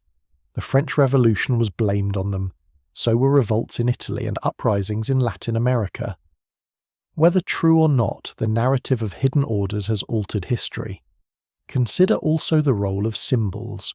The eye within a triangle, the compass and square, the rose and cross, each suggests a knowledge both universal and concealed. These symbols are not diagrams of machines or maps of stars, yet they act as keys to shared identity. They function like ciphers, intelligible to insiders, mysterious to outsiders. In this sense, they resemble the undeciphered scripts of antiquity. Their power lies less in what they say than in the fact that they exclude. Historians still debate the influence of these orders on specific events. Did Freemasons truly steer revolutions, or did individuals simply happen to belong to lodges while pursuing independent goals? Were Rosicrucians ever real, or only a literary invention? Were the Illuminati a threat or a footnote? The debates themselves have fueled centuries of fascination. The line between fact and legend blurs because secrecy invites projection. Yet even skepticism must admit, secrecy protects fragile knowledge. In eras when books were burned and thinkers silenced, a hidden society offered shelter. If truths about astronomy, medicine, or philosophy were preserved in whispered circles, they survived not because they were shared, but because they were hidden. The forbidden aspect was not always inherent in the knowledge itself, but in the danger of revealing it too soon. Imagine a chamber where a forbidden text lies open, its pages marked with diagrams of stars or formulas of metals. Around the table, initiates debate whether to publish or to protect. Outside, authorities wait with torches ready to silence. The decision is not only about truth, but survival. In such moments, secret societies became the fragile hinge of history, choosing what humanity could know and when. Thus, the hidden orders of power are neither wholly myth nor wholly fact. They are vessels for knowledge too precarious for open shelves, magnets for suspicion, and mirrors for society's fears. Their existence reminds us that knowledge has always been entangled with power, and that power, when threatened, casts its truths into shadow. The whisper of the forbidden grows loud not because the vault is full, but because it is locked. Deep within the Vatican stands a building of long corridors, iron doors, and carefully regulated air. Behind its gates lie shelves stretching for miles, stacked with manuscripts sealed from public view. This is the Vatican Secret Archives, now formally renamed the Vatican Apostolic Archive, but the aura of secrecy clings more tightly than any official title. For centuries, whispers have insisted that among its volumes are gospels excluded from the canon, pagan texts preserved but hidden, and chronicles that might overturn the foundations of history. It is said to contain the forbidden shelves of knowledge that the Church has guarded as both steward and sentinel. The factual record of the archive is extensive. Founded formally in 1612 by Pope Paul V, it consolidated centuries of papal records, letters, decrees, treaties, and the correspondence of courts across Europe. Today, it spans more than 80 kilometres of shelving, housing millions of documents.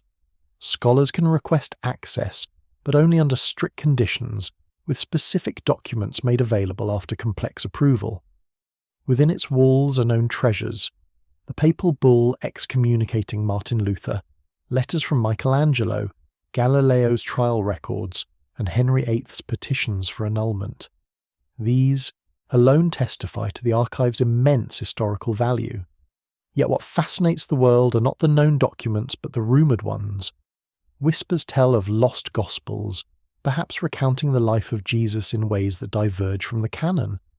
Others imagine ancient pagan scrolls seized when temples fell, detailing mysteries that contradict Christian doctrine.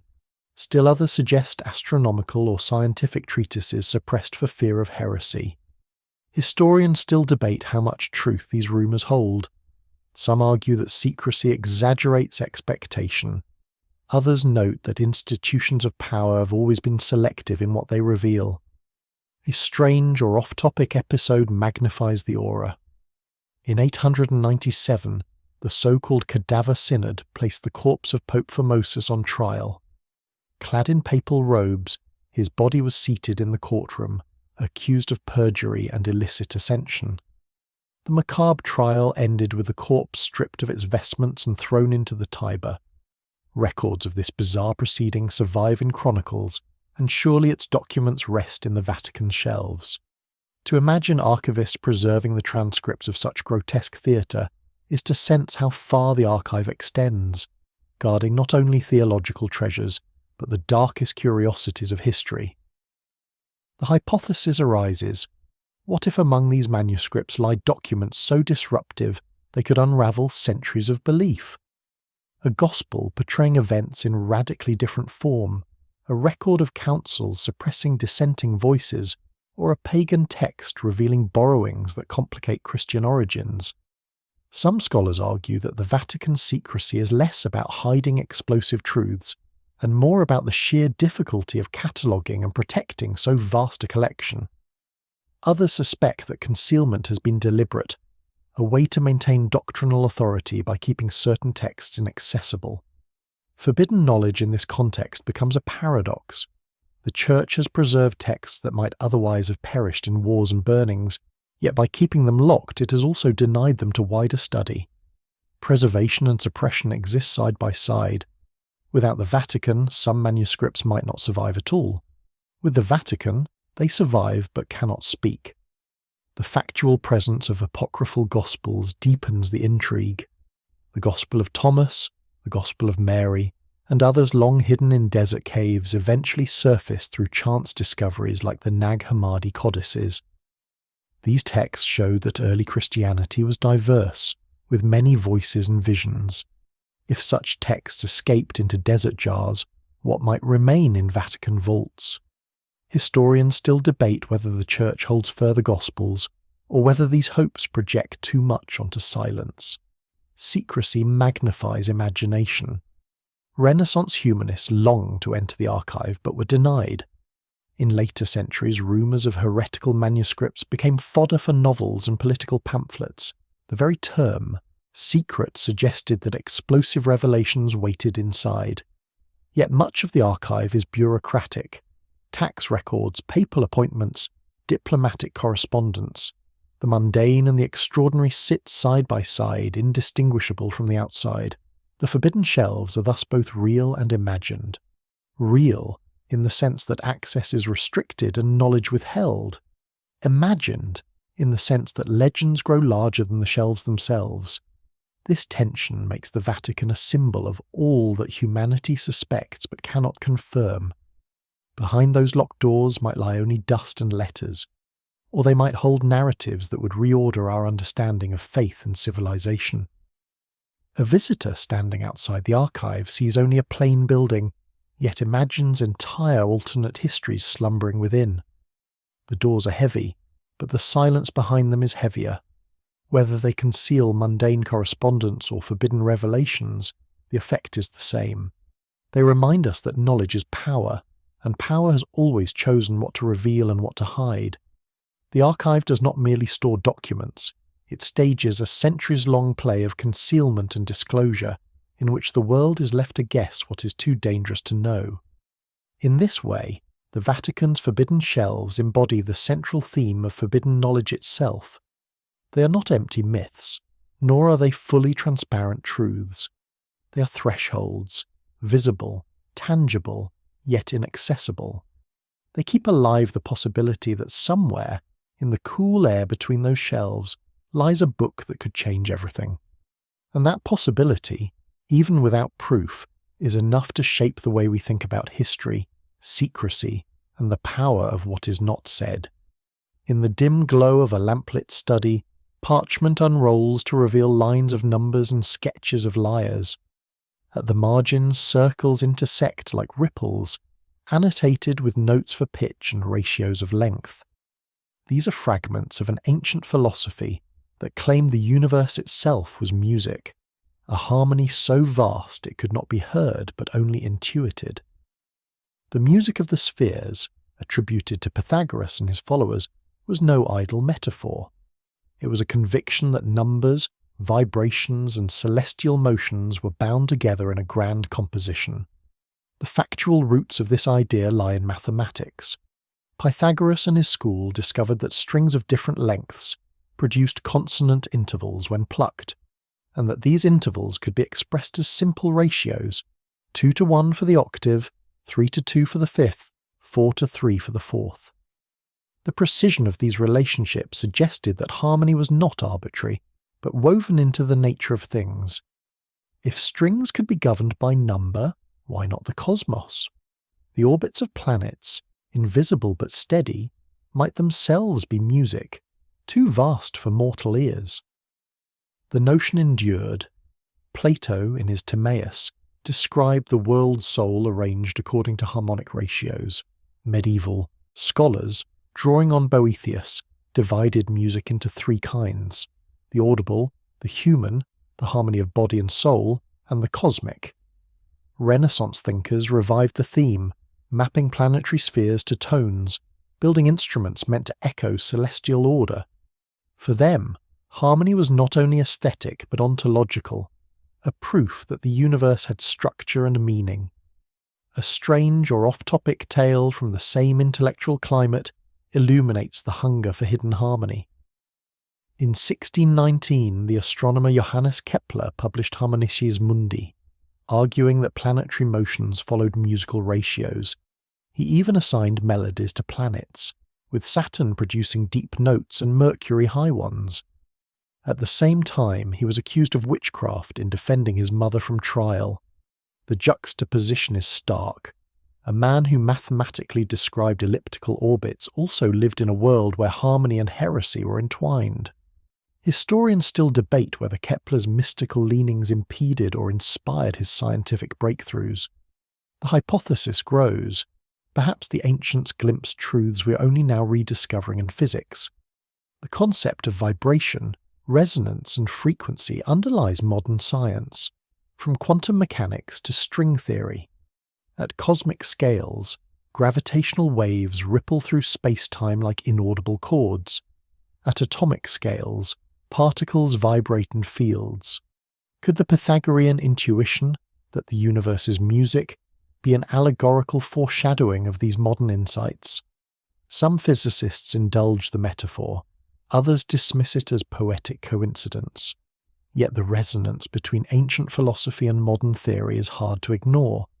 The forbidden aspect of this knowledge was not always the idea itself, but its implications.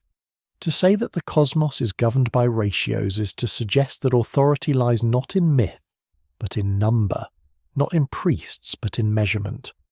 Such a view threatened established traditions. Harmony moved truth out of temples and into geometry, shifting power from those who claimed divine revelation to those who could measure strings and stars. It was knowledge that democratized the cosmos, and so, at times, it was forbidden. Throughout history, music itself became a vessel for hidden codes. Composers embedded numerological signatures into works, using melodies to honor patrons or conceal allegiances. Gregorian chant, built on modes and intervals, was treated as a sacred science, reflecting heavenly order. Even in architecture, cathedrals echoed harmonic ratios, their proportions designed to mirror cosmic music. Forbidden knowledge, in this sense, was not a matter of secret scrolls but of design, an encoded harmony visible to those who could read ratios. Historians still debate how literally the ancients believed in the music of the spheres. Was it a physical sound, inaudible only because it was constant? Or was it a metaphor for mathematical structure? Some texts describe actual tones, others treat harmony as a principle beyond perception. This ambiguity has allowed the idea to persist, adaptable to each age's needs. To medieval mystics, it was spiritual. To Renaissance mathematicians, it was geometric. To modern scientists, it is metaphorical physics. The strange endurance of the concept suggests that humanity is drawn to see order in the cosmos, to believe that beauty and structure coincide. The universe may be vast, cold, and indifferent, yet the idea that it sings offers comfort. At the same time, it provokes unease. If harmony is mathematical, then chaos is also possible. Discordant vibrations, ruptures in the song. The very search for harmony opens the possibility of dissonance. Imagine standing in an ancient amphitheatre as twilight settles. A flute plays a note, the sound bouncing from stone to sky. In that moment, one can almost believe that the air itself vibrates in sympathy with the stars. Whether real or imagined, the intuition remains. The world is not mute. It hums, it resonates, it sings. The forbidden knowledge here is the suspicion that music is not an art alone, but a key to reality itself. That to hear the right chord is to glimpse the structure of the cosmos. In a laboratory thick with dust and forgotten files, the shelves lean under the weight of yellowing papers. Diagrams curl at the edges, ink fading to brown. Some pages bear stamps of governments, others the signatures of inventors whose names are barely remembered. These are the remnants of experiments that vanished, not necessarily because they failed, but because they frightened, threatened, or unsettled the balance of power. Humanity's progress is a litany of inventions, yet woven into it are stories of suppressed machines, forgotten devices, and discoveries that disappeared into locked drawers. One of the most enduring tales centers on Nikola Tesla. In the late 19th and early 20th centuries, Tesla envisioned technologies that seemed impossible. He spoke of wireless transmission of energy, broadcasting power across the air, lighting cities without wires. He dreamed of teleforce, a directed energy weapon he claimed could render armies obsolete. At Wardenclyffe Tower on Long Island, he built a massive structure meant to transmit signals and perhaps energy worldwide. Yet the tower was dismantled, the funding withdrawn, and Tesla died with much of his work scattered. Historians still debate whether his notes contained real breakthroughs or speculative dreams. What is certain is that after his death in 1943, US authorities seized trunks of his papers, keeping some under classification for decades. The factual pattern repeats with other inventors. In 1816, Sir Humphrey Davy experimented with electric arcs and proposed lighting systems that would make gas lamps obsolete. Powerful companies resisted. In the 20th century, claims of vehicles running on water, magnetic motors, or free energy devices appeared, only to be dismissed as frauds. Some were, indeed, deceptive. Others may have been premature or impractical. Yet the pattern has bred suspicion that knowledge which threatens entrenched interests is quietly buried. A strange or off-topic story captures the climate of secrecy. In 1959, 9 hikers vanished in the Ural Mountains at a site now known as the Dyatlov Pass. Their bodies were later found with bizarre injuries, their tent ripped open from within. Explanations have ranged from avalanche to military testing. What matters here is not the cause but the effect. An event wrapped in secrecy spawns endless speculation. Similarly, vanished experiments exist in a fog of uncertainty. Without transparency, the imagination supplies conspiracies, just as it does for unsolved tragedies. The hypothesis that emerges is unsettling. Perhaps some discoveries were suppressed deliberately, deemed too dangerous for release. Nuclear fission itself, when first proposed, was met with fear. The Manhattan Project cloaked it in absolute secrecy, revealing it only when bombs fell. If atomic energy had not been weaponized, might it have been hidden entirely, reserved for an elite few? Historians still debate whether secrecy in science protects humanity or imprisons it. The same tension shadows tales of vanished inventions. Consider the fate of cold fusion. In 1989, 2 chemists announced they had achieved nuclear fusion at room temperature, a breakthrough that could have revolutionized energy. Their claims collapsed under failed replication, and the field was discredited. Yet decades later, scattered experiments continue, some suggesting anomalies not fully explained. Whether genuine or not, the episode shows how quickly knowledge can swing from revelation to ridicule, from headlines to silence. Forbidden knowledge can vanish not only through suppression but through scorn. Other experiments simply outpaced their age. In the 1920s, researchers explored early television, holography, even concepts akin to the internet. Some projects faded because infrastructure lagged, others because war redirected funds. Forbidden knowledge here was not hidden intentionally, but lost in the cracks of history, too soon to survive. The archives of science are littered with ideas abandoned not because they were false, but because they arrived before the world was ready. The forbidden quality also arises when knowledge collides with fear. Tesla's supposed death ray, even if unreal, embodied the dread that technology could destabilize the balance of nations. The very rumor was dangerous. Similarly, claims of perpetual motion machines, though impossible by modern physics, threatened to overturn economic models. Whether true or fraudulent, they were forbidden because they destabilized trust.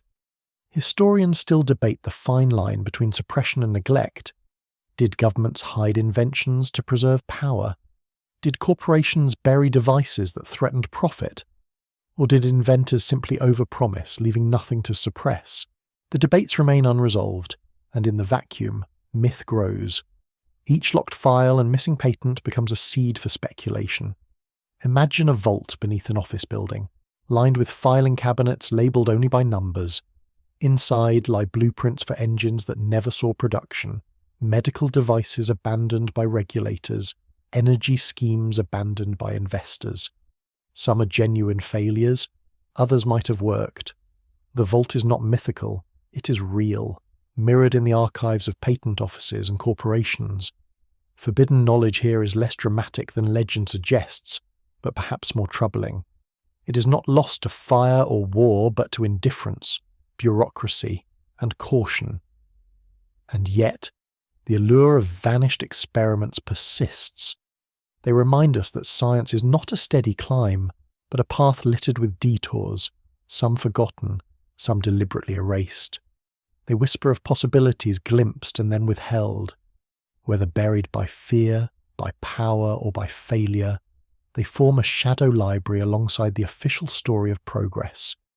It is in that shadow, half real and half imagined, that forbidden knowledge thrives. Midnight gathers in the eaves of a hospital where the corridors, just mopped, shine like slow rivers. Machines blink their measured constellations. Nurses pass with the gravity of tides. Behind closing doors, sleepers fall into private theatres. In one room, a mathematician's hand twitches as if writing on invisible chalkboards. In another, an artist's breath quickens to an inner thunderstorm. Down the hall, a patient mutters, replies to someone who is not there. Between them flows the old uncertainty that cities and temples have shared for millennia.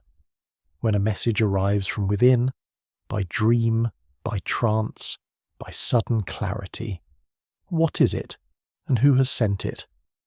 In this ambiguity, civilizations have filed revelations and delusions in adjoining drawers, pulling one or the other when power or prudence required. Cultures built procedures for this traffic. In the sanctuaries of Asclepius, the sick slept on pallets in cool stone chambers, seeking incubatio, the god's instruction delivered through dreams. Inscriptions at Epidaurus recorded cures achieved after serpents licked wounds seen only in vision. Votive tablets thanked the deity for surgical advice whispered at night. In courts and monasteries, scribes copied visions that policy could use, and quietly ignored those that policy could not. The line between holy visitation and private turbulence moved like a shoreline after rain. A modern discipline tried to stake that line more firmly. In 1900, a Viennese physician published the interpretation of dreams, arguing that dreams speak a coded language of desire and conflict. The claim redirected countless temples of meaning into the clinic, substituting symbol tables and case histories for oracles and altars. Half a century later, in 1953, Eugene Aserinsky and Nathaniel Kleitman identified rapid eye movement sleep and tied it to vivid, dreaming. Michel Jouvet mapped its paradox, a brain ablaze while muscles lie paralyzed.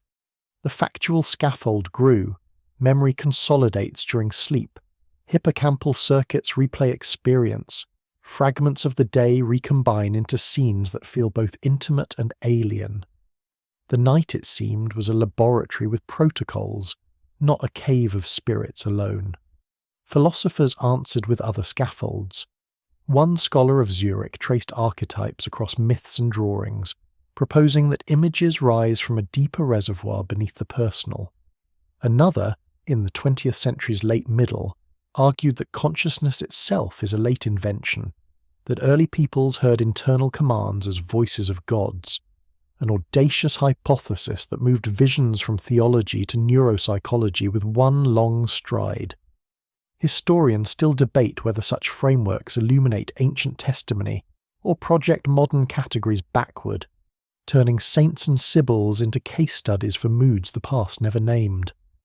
An authoritative witness sits in ink, the trial records of a French teenager who said bright figures had asked her to save a kingdom. Questioners pressed for detail, voices of whom, instructions from where, signs of authenticity, and filled pages with her answers. However one reads them, politics, piety, pathology, the transcripts show how a society negotiates messages that breach ordinary channels. They also show the price of hearing too clearly what authorities do not wish to hear. A century closer, in a Welsh mining town, a hillside collapsed in October 1966, burying a school and homes. Afterward, a London psychiatrist gathered accounts from people who claimed to have dreamt a catastrophe beforehand.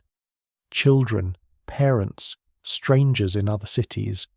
The list thickened with drawings of dark waves, clocks without hands, a black mountain moving like a beast. Whether pattern-seeking memory, grief's embroidery, or a genuine oddity, the episode acquired its own literature and guardianship. It remains a strange, off-topic island in the sea of empiricism, visited and mapped, never fully explained. Between sanctuaries and clinics runs a river of quieter facts.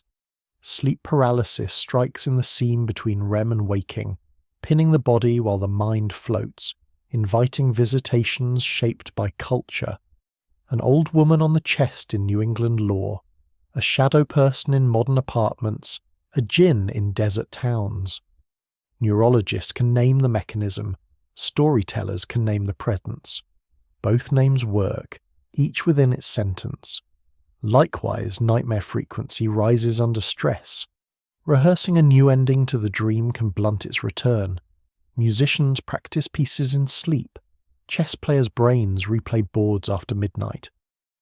A theory of dreams as threat simulation argues that the mind runs hazards in safety, metabolizing fear by rehearsal. Another frames dreaming as predictive processing unbound. A model maker freed from daytime data to test hypotheses with cheap imagination. The laboratory and the shrine shake hands without quite admitting it. Messages can also arrive while eyes are open. Auditory verbal hallucinations do not belong to one diagnosis alone. They visit bereavement, trauma, solitude, and sometimes nothing a chart can find. Some hear accusatory choruses, others hear guidance, a few comfort. Networks that integrate inner speech, memory, and attention flare and misattribute signal to a source outside the self. Yet social framing decides whether a person is a prophet, a poet, or a patient. In one century, voices founded movements. In another, they founded case files. The content across eras often speaks to the same anxieties: hunger, justice, destiny, guilt. Not all such messages claim moral territory. Chemists have thanked their night theatres, a 19th century structural problem solved by a ring of snakes biting tails, a table of elements arranged after a sleeping mind shuffled cards that logic had fussed over for years. Whether these stories are polished memories or later embellishments is uncertain. Historians still debate whether the tales tidy the mess of discovery into agreeable arcs. The broader pattern holds. Insight sometimes arrives as if from elsewhere, and the receiver struggles to credit their own hand. The motif repeats in literature and law. A poet composes lines in sleep and copies them on waking with minimal change. A judge reports deciding a knotty point of equity after a dream placed the statute on a different shelf. Meanwhile, police files collect tips offered by dreamers that occasionally match a fact nobody posted in the paper. The base rate of error is high, the hits are memorable, the ledger is never closed. The hypothesis that the brain, being a pattern hunter, sometimes stumbles on a correct pattern without knowing why is not mystical. It also does not remove wonder. A darker set of messages belongs to those labelled madness. In the 19th century halls of a Paris hospital, painted eyes watched from the walls while attendants ushered patients under skylights for demonstration. The theatre displayed syndromes like cabinets of curiosities. The master named and classified. The audience applauded taxonomy. Later, at another clinic, a quieter kind of listening replaced pageantry, and the voices of patients were recorded with less spectacle. The historical pendulum swung. Confine the seer, consult the seer, publicise the seer, conceal the seer. Behind each swing lay a calculus of threatened use. Forbidden knowledge was not merely the content of a message, but the courage to treat it seriously. Biology has given the pendulum a fulcrum. Dopamine pathways sensitize salience. Glutamatergic systems tune cortical gain. The thalamus sifts signal from noise. During REM, motor neurons mute while sensory cortices ignite. The prefrontal governor loosens. The default mode network converses with memory's librarian. Place cells replay routes. Reward circuits annotate the replay with value. Glymphatic currents wash metabolites as if cleaning a stage for the next act. If this sounds clinical, it is also lyrical. A city of cells keeps the night shift, repairing avenues and revising maps. A factual literature, dense and growing, grounds the metaphors that prophecy and poetry once carried alone. Guidance enters a new register when engineers try to steer the traffic. Memory reactivation with sound cues can bias what a dream rehearses. Soft prompts, notes, scents have nudged sleepers toward particular themes in cautious experiments. Artists keep notebooks beside the bed. Labs build gloves that vibrate when the first drowsy descent begins. Collecting murmured fragments at the border of REM ethics looms. Who decides which messages are welcome, and what becomes of a world where dream content is marketable real estate? Forbidden knowledge may soon include techniques for shaping the theatre itself. States have always worried about messages that slip censors. Empires learned to fear prophecies. Courts feared portents that undermined war. Modern regimes fear narratives born in private that spill into public and rearrange loyalty. Laws have treated vision as evidence, sedition, pathology, or prayer according to need. Inquisitors once interrogated ecstasies. Psychiatrists now certify capacities. Between these institutions, the content does not change as much as its consequences do. A tender ambiguity persists. Some lives are steadied by voices that counsel gentleness. Others are bent by voices that demand harm. Some dreams stitch grief into a shape that can be carried. Others fray every seam by returning, night after night, with sharp teeth. The same human machinery manufactures both. There is no tribunal competent to declare the category once and for all. The practical task is simpler and harder. Reduce harm, increase understanding, keep doors open without letting floods through them. The archive of strange messages extends to places where time itself seems punctured. 2 English school teachers walked the gardens of a French palace, and later insisted they had slipped into another century, describing gowns and gestures they could not have invented with such detail. Investigations argued hoax, error, or suggestibility. Defenders listed anomalies with zeal. The episode endures because it dramatizes the hunger to meet history not only on paper but in air. Whether illusion or something rarer, such incidents remind that the borderlands of perception are fertile and treacherous. Forbidden knowledge, in this precinct, is the admission that categories do not fence reality, that dream, vision, hallucination, and insight are overlapping neighborhoods on one map. It is also the admission that messages can be both biochemical and meaningful. A mother dreams of a child in danger, wakes, and finds a fever. A scholar dreams of a connection, wakes, and traces it to footnotes that bear it out. A soldier dreams of a friend lost on patrol and wakes with a vow to write the letter he has put off. The brain makes sense with whatever thread it can seize. Sometimes the cloth holds. The hospital returns to its blue quiet. In a room near the end of the hall, a patient who spoke all evening to a companion nobody else could see has fallen asleep. Breath even, hands open, a faint smile arranged by private theatre. Across town in a small studio, a painter stands at a window with tea, watching dawn dilute the city's outlines. The image that arrived at 3 a.m. now waits on the easel, as if it had walked there from another room. In the archive of human attempts to meet the unknown, dreams and madness shelve their pages side by side, warnings and comforts, nonsense and architecture, terror and light. Whether their messages come from gods or from networks is a question that will not close. Historians still debate whether the records we keep of them capture their essence or only their noise. The work goes on, to listen, to translate when translation can be done, and to keep gentle company when it cannot.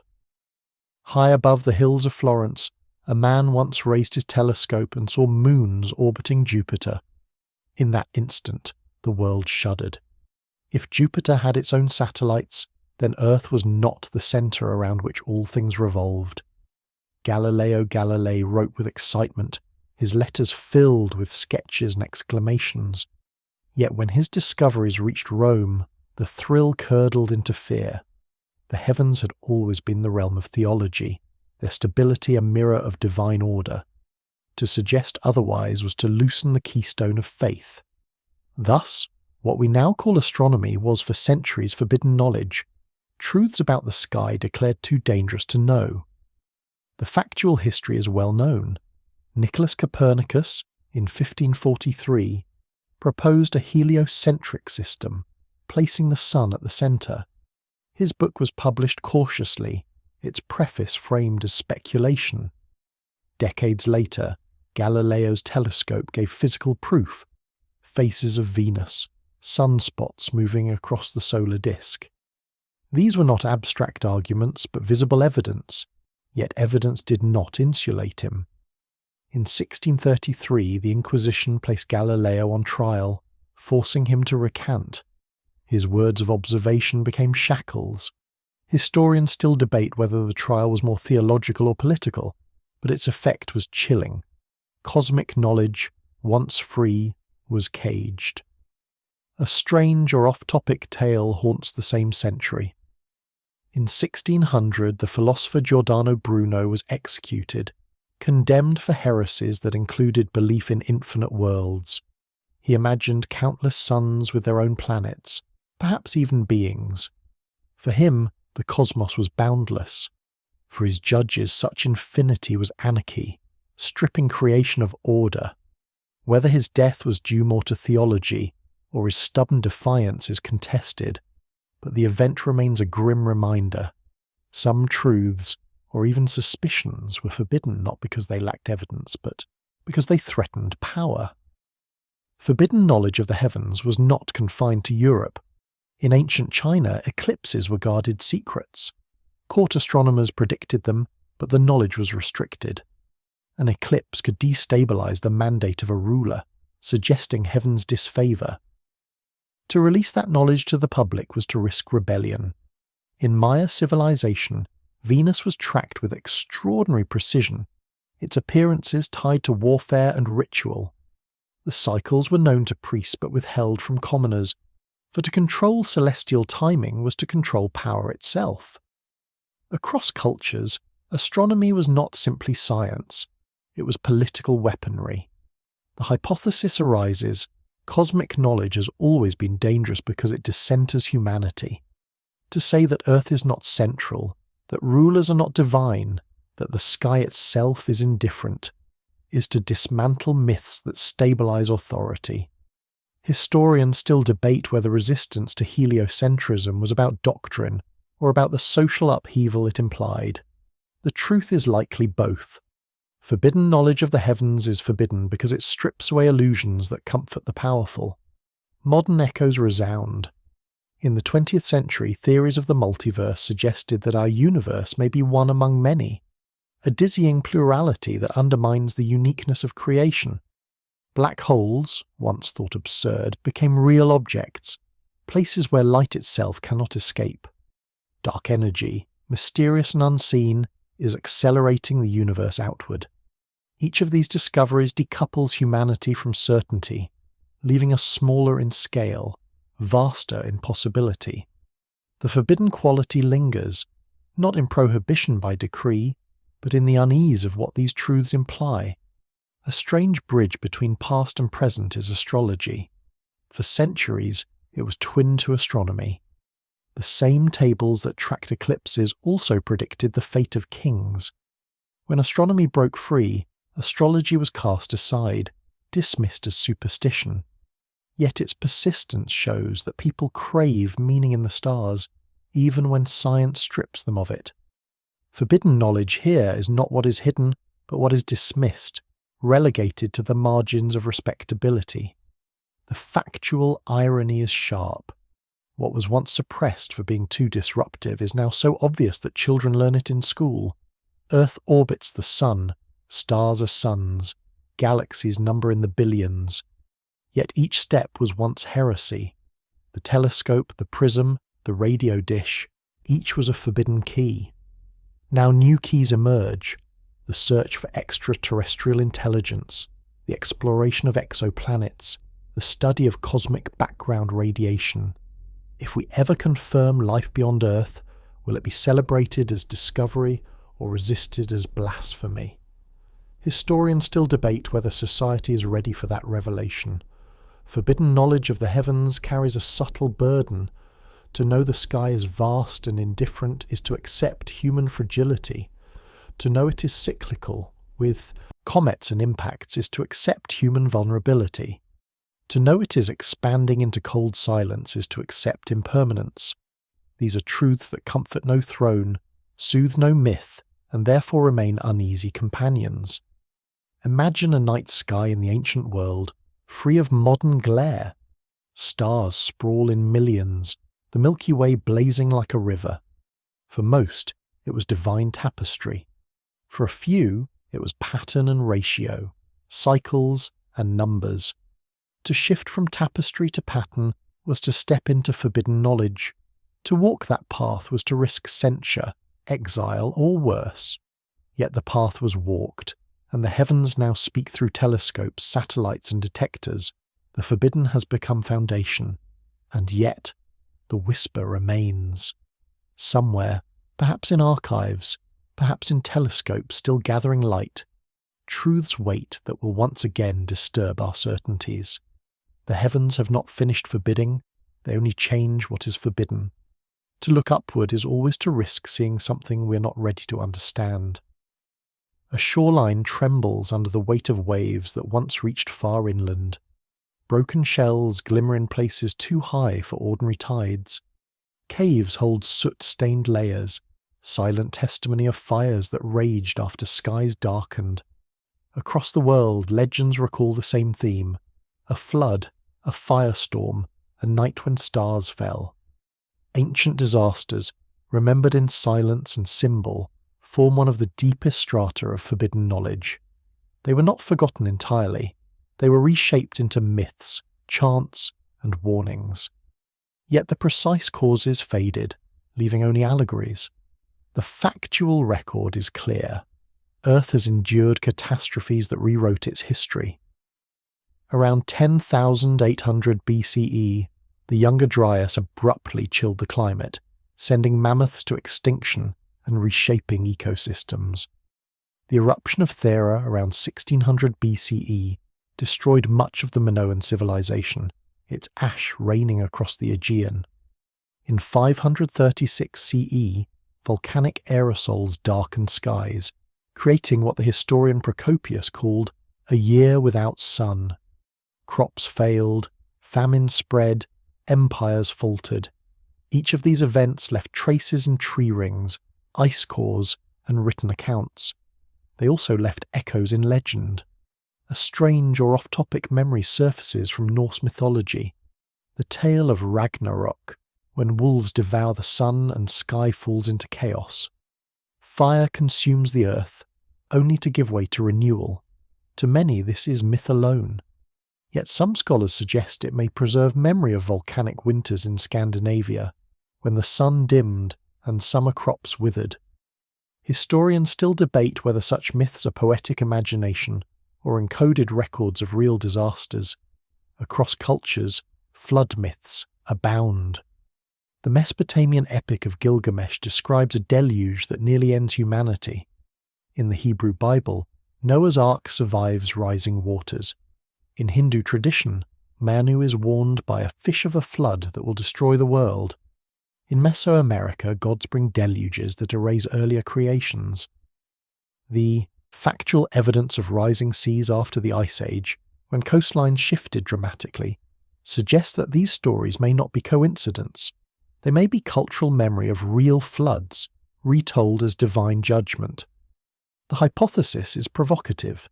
Ancient civilizations preserved records of disasters in symbolic form because literal records would fade, but stories endure. Oral tradition stretches memory far longer than parchment. To say, the gods grew angry and drowned the world, is to encode the knowledge that water can rise and erase cities. To say fire from heaven is to remember meteor impacts or volcanic eruptions. The myth becomes both shield and archive. Forbidden knowledge emerges when myths are treated not only as allegory but as data. To interpret flood myths as geology or fire myths as astronomy unsettles the line between science and religion. It also threatens the comforting belief that disasters are random. If they follow cycles, comets returning, volcanoes erupting, climates shifting, then they are predictable, and prediction brings responsibility. Historians still debate whether early monuments, aligned to stars and seasons, also served as warnings of cosmic or climatic cycles. A factual example sharpens this possibility. The eruption of Tambora in 1815, which caused the year without a summer. Records show frost in June, crops failing, famine stalking Europe. Yet Tambora's echo lives not only in chronicles but in art. Turner's skies turned copper and red. Shelley and Byron wrote poems haunted by gloom. Here is a modern case of disaster shaping memory and culture, much as ancient disasters shaped myth. If even one eruption could create global disruption, how much more power did the ancient eruptions have to mould memory? A strange episode from Native American traditions recalls a sky serpent that brought fire. Petroglyphs in the American Southwest show spirals, comets, and suns with flaring rays. Some scholars suggest these recall real astronomical events, perhaps supernovae or comets that startled ancient observers. Others caution that such interpretations project modern categories onto sacred art. Historians still debate whether rock carvings are historical records or symbolic cosmologies. Yet the possibility lingers that stone walls hold memory of skies in upheaval.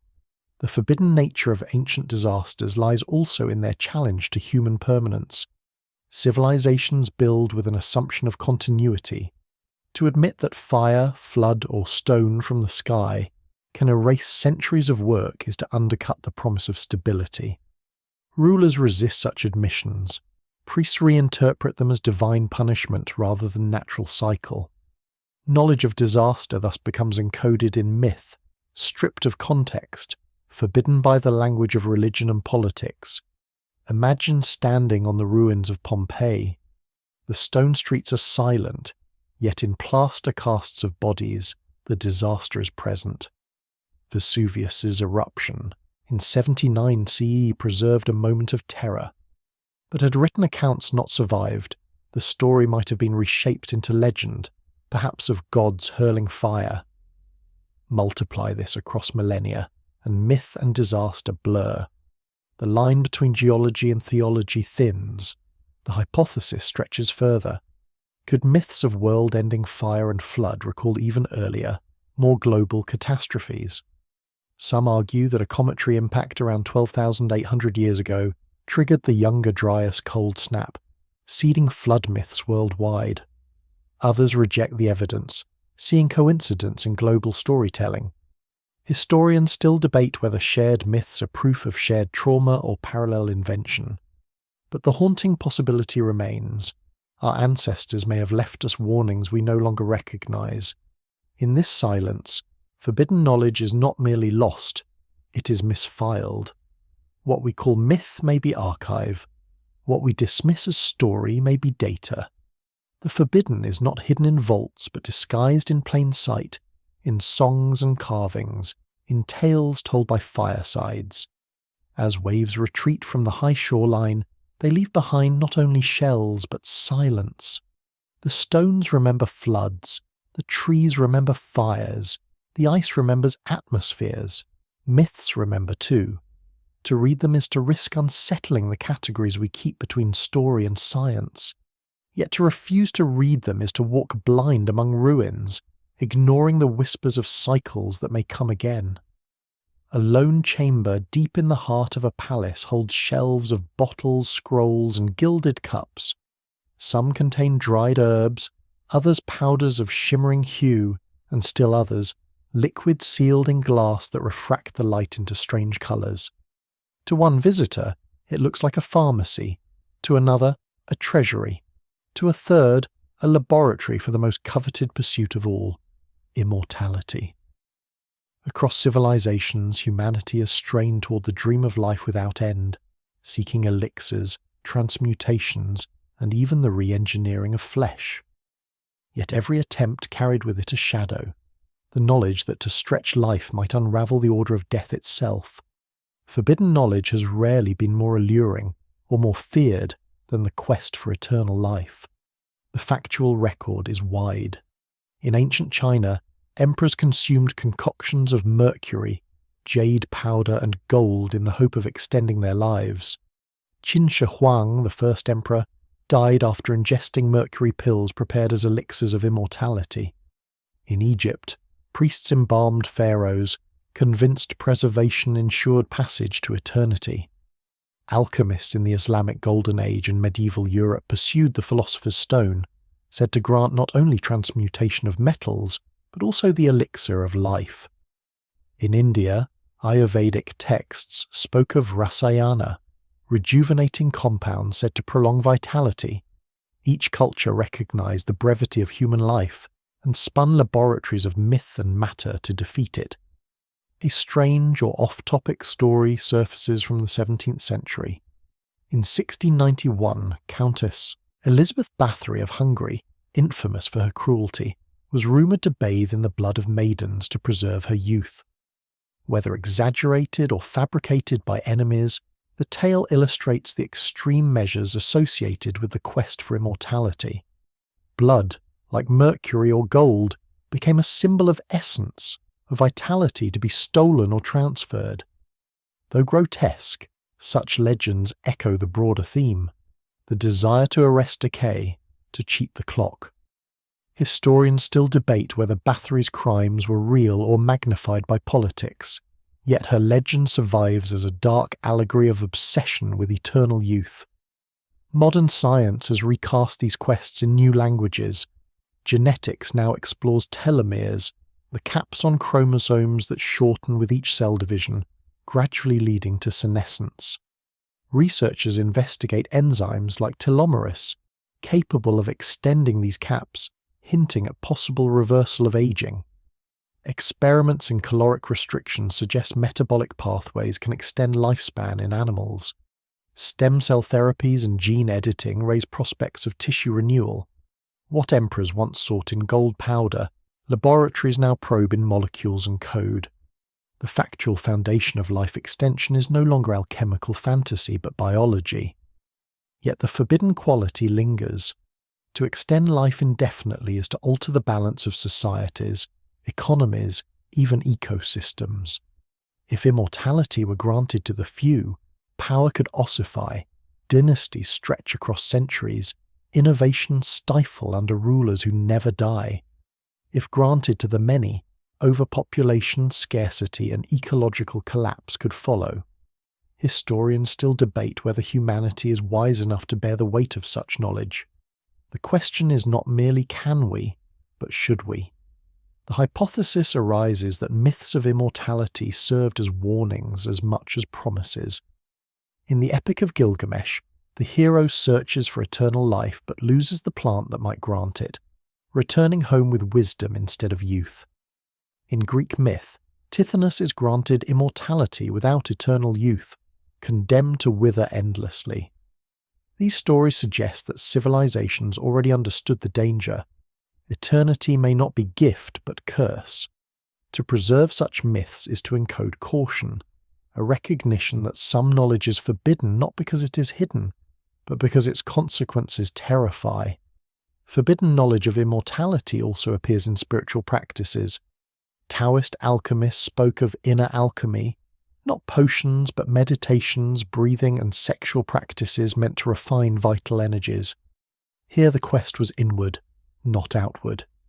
Similarly, Christian mystics framed eternal life as spiritual, accessible only beyond the body. These paths avoided the dangers of matter and power, but they too were guarded, often restricted to initiates. Longevity was not given freely. It required discipline, secrecy, and transformation. A factual example from medicine underscores the ambiguity. In the 20th century, organ transplantation extended lives once thought doomed. Yet every success brought ethical challenges: donor rights, black markets, the value of a single life measured against another. Knowledge that prolongs life often courts danger, not in the laboratory, but in society. Immortality, in whatever form, is not neutral. It shifts balances, creates scarcity, and provokes envy. A strange echo emerges from folklore. Vampires, immortal beings feeding on the living. Though fictional, they represent anxieties about immortality achieved through predation. Eternal life is purchased at the cost of others. The myth insists that to live forever without restraint is to become monstrous. Forbidden knowledge again takes form not in hidden scrolls but in allegory, warning against obsession. The modern age continues the same story under new guises. Silicon Valley entrepreneurs fund research into life extension, cryonics, and digital immortality, uploading minds into machines. These projects promise continuity, but whether they deliver life or only simulation remains unknown. Historians still debate whether such quests are continuations of ancient alchemy in new clothing. The desire is eternal, the forms change. Imagine for a moment a world where immortality succeeds. Cities swell with rulers who never die, wars drag across centuries without conclusion, resources dwindle under populations that never thin. Perhaps myths of curses and warnings were right. Immortality may destabilize life rather than perfect it. The forbidden knowledge, then, is not the recipe itself, but the recognition that some achievements cost more than they grant. In a palace chamber, a vial glimmers under torchlight. In a laboratory, a gene sequence scrolls across a screen. Both represent the same dream, stretched across ages. Whether in gold powder, blood, or telomeres, the pursuit continues. The question remains whether humanity will, like Gilgamesh, learn to accept wisdom over eternity, or whether it will break the seal of forbidden knowledge and drink the elixir, discovering too late what eternity demands. In a dim hall of an Alexandrian workshop, an artisan turns a crank. Bronze arms stir, a bird tilts its head, and a door opens without a hand to push it. The small crowd gathered gasps. This is not magic, though it looks like sorcery. It is machinery, hidden levers and counterweights that mimic life. Across cultures, the notion of machines that think, or at least act, as humans has haunted imagination. Today, the phrase is artificial intelligence. In antiquity, it was automata, statues that walked, oracles that spoke, guardians of temples that moved their weapons. The suspicion has always been the same. What if humans build minds of their own making? And if they succeed, would that knowledge be too dangerous to bear? The factual record offers many examples. In the 3rd century BCE, Hero of Alexandria described mechanical wonders, automatic theatres where figures acted out plays, coin-operated dispensers, even a device that opened temple doors when fires were lit. In China, stories tell of Yan Shi, who presented King Mu of Zhou with a life-sized mechanical man that could sing and move.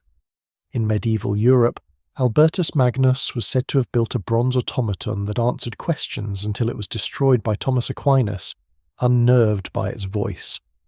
Though some of these tales are legend, others describe genuine engineering achievements: gears, hydraulics, pneumatics. They prove that the idea of artificial beings is not new but ancient.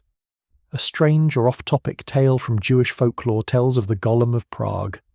Formed of clay and animated by sacred words, the golem served as protector of the Jewish community. Yet in some versions the creature grew unruly, requiring its maker to erase the word of life from its forehead, returning it to dust. The story is not about bronze or gears, but about responsibility. To create life without wisdom is to invite chaos. Historians still debate whether the tale is allegory, history, or moral teaching, but its resonance with modern anxieties about machines is unmistakable. In the modern world, artificial intelligence no longer belongs to legend. Algorithms parse language, recognize faces, compose music, and guide weapons. Neural networks simulate patterns of thought. What began as speculation has become everyday utility. Yet with each advance comes unease. When does assistance become replacement? When does calculation shade into judgment? Historians still debate whether fears of AI are exaggerated, echoes of age-old anxieties about new tools, or justified warnings of transformative risk. The forbidden quality of such machines lies in their potential to alter power. A ruler with an automaton army would be invincible.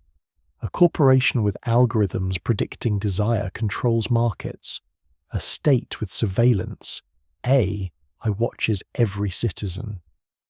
The knowledge to create thinking machines is not forbidden, because it is hidden, but because it threatens to shift power irrevocably.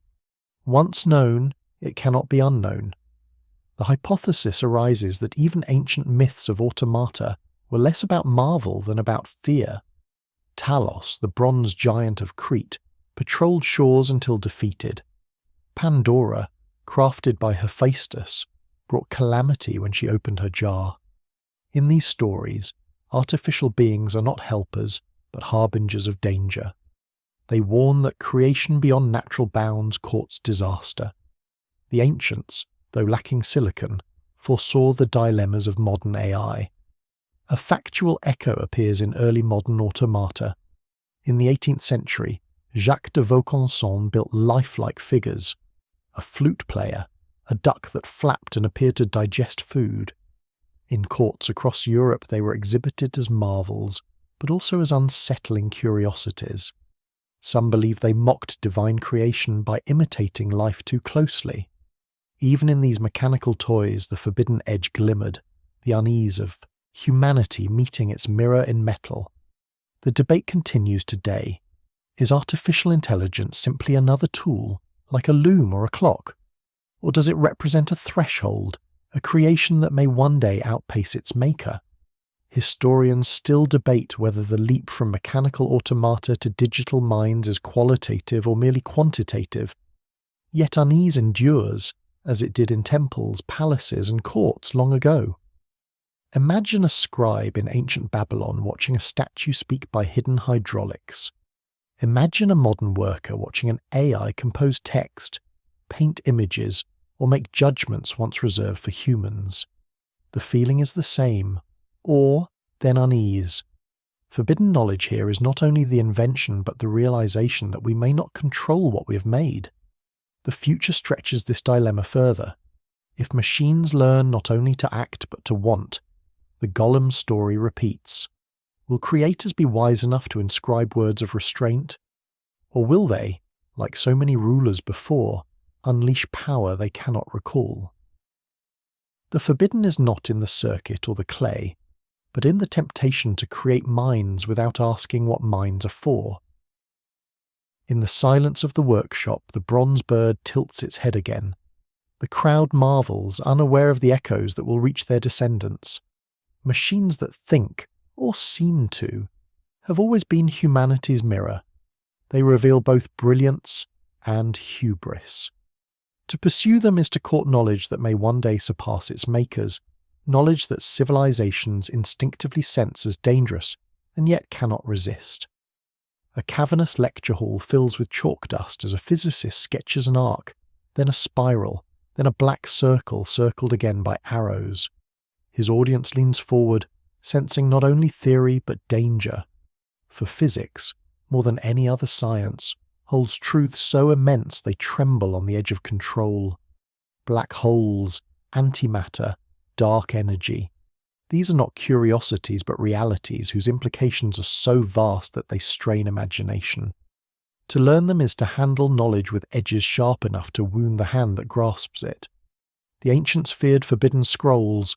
Today, the frontier of danger lies in equations. The factual discoveries begin with black holes. Once considered a bizarre mathematical consequence of Einstein's relativity, they are now confirmed by observation. Collisions of black holes ripple space itself, producing gravitational waves detected 1 billion light-years away. The image of M87's central black hole, captured in 2019, revealed a dark void encircled by luminous matter. To understand such an object is to face a singularity, a point where the known laws of physics collapse. Forbidden knowledge here is not secrecy, but the admission that our frameworks are incomplete, our understanding insufficient. Historians still debate whether the earlier speculations on black stars in the 18th century should count as prescient science or mere curiosity. A strange or off-topic event in this story of dangerous knowledge comes from 1934, when physicists Carl Anderson and Seth Neddermeyer discovered a new particle in cosmic rays. Newspapers celebrated it, but as the particle zoo grew, so did fears of what splitting the atom could release. Only a decade later, Hiroshima and Nagasaki bore witness. Knowledge of the nucleus, once academic, became apocalyptic. From then on, physics carried a double identity, as discovery and as threat. Antimatter embodies this duality. Predicted by Paul Dirac, positrons and antiprotons exist in laboratories and in cosmic rays. When matter meets antimatter, both vanish in a flash of energy. Harnessed, such reactions could power ships to the stars. Weaponized, they could erase cities.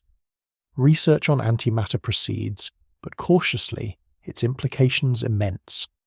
The hypothesis arises that entire civilizations, perhaps beyond Earth, might reach thresholds of physics only to annihilate themselves with the very forces they mastered. Historians still debate whether humanity's trajectory points toward wisdom or repetition of this pattern. Dark energy deepens the strangeness. In the late 1990s, astronomers discovered that the universe's expansion is accelerating, driven by an unknown force that constitutes most of cosmic reality. It is invisible, undetectable except by its effects, and its nature remains obscure. To name it is to gesture at ignorance. Yet to contemplate it is to realize that the cosmos is stranger than any myth imagined. Forbidden knowledge here is the humbling truth that not only are we not the center of the universe, we scarcely understand its content.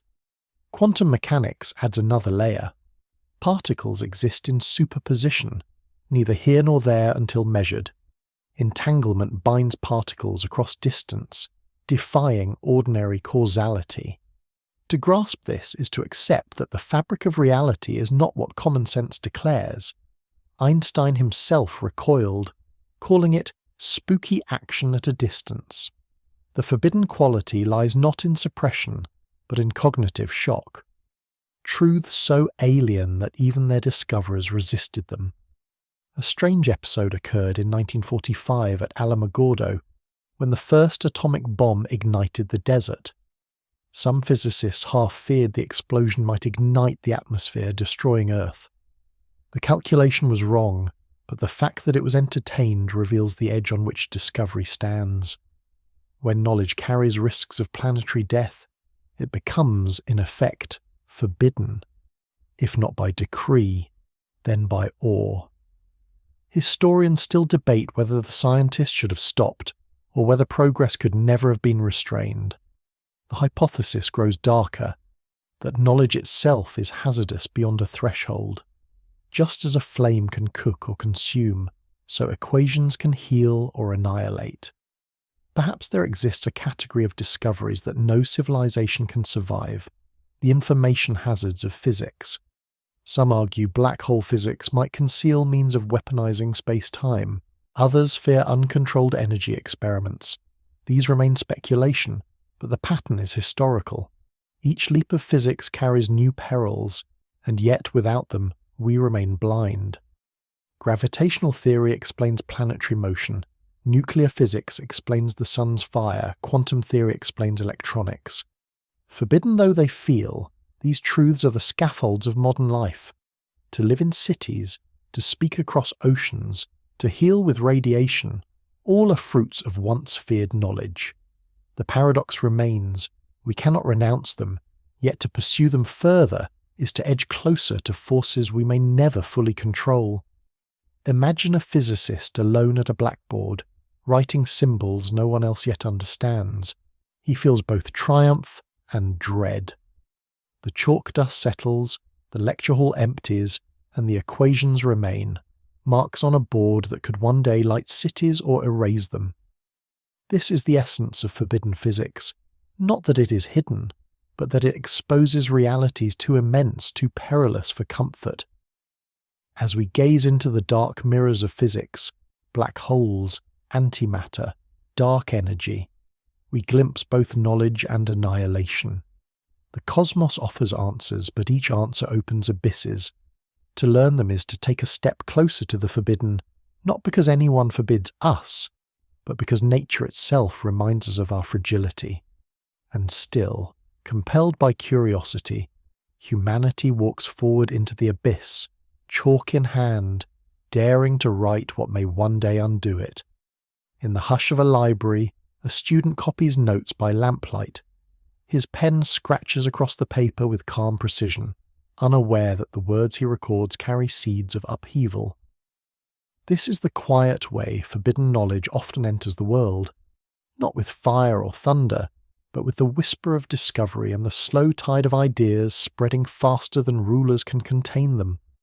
When knowledge bursts from its chamber too suddenly, history jolts, revolutions follow, and whole orders collapse. The price of revelation has always been measured in kingdoms lost and empires undone. The factual record is plain in the story of printing.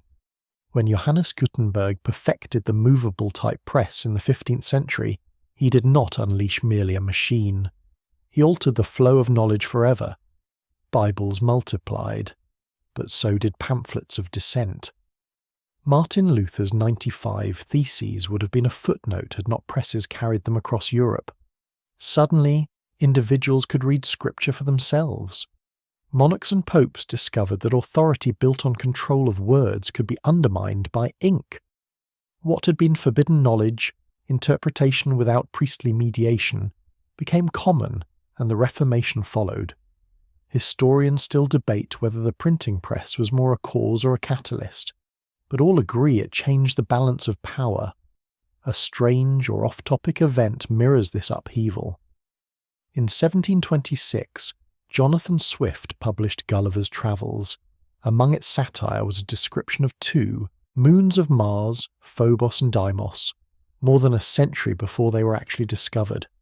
Some call it coincidence, others genius guesswork, still others whisper of hidden sources.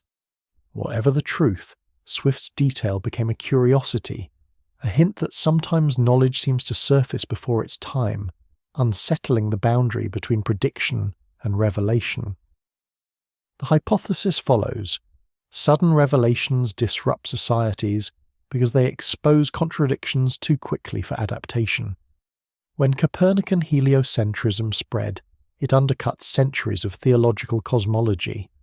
When Darwin's On the Origin of Species appeared, it unsettled assumptions about divine creation and humanity's place. When atomic physics leapt from theory to weapon in 1945, it forced nations into new alignments overnight. Historians still debate whether societies collapse because of the knowledge itself or because of their inability to integrate it. Forbidden knowledge often begins not in content but in timing. An idea too far ahead of its context becomes a threat. Giordano Bruno spoke of infinite worlds before his century was ready. Tesla imagined wireless power before infrastructure could manage it.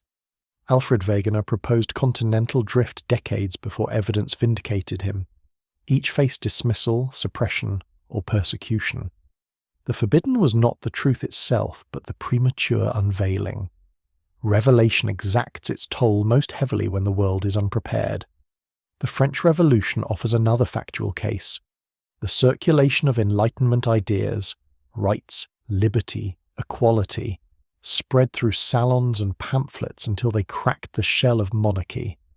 For centuries, such thoughts had been whispered, censored, or confined to philosophers' manuscripts.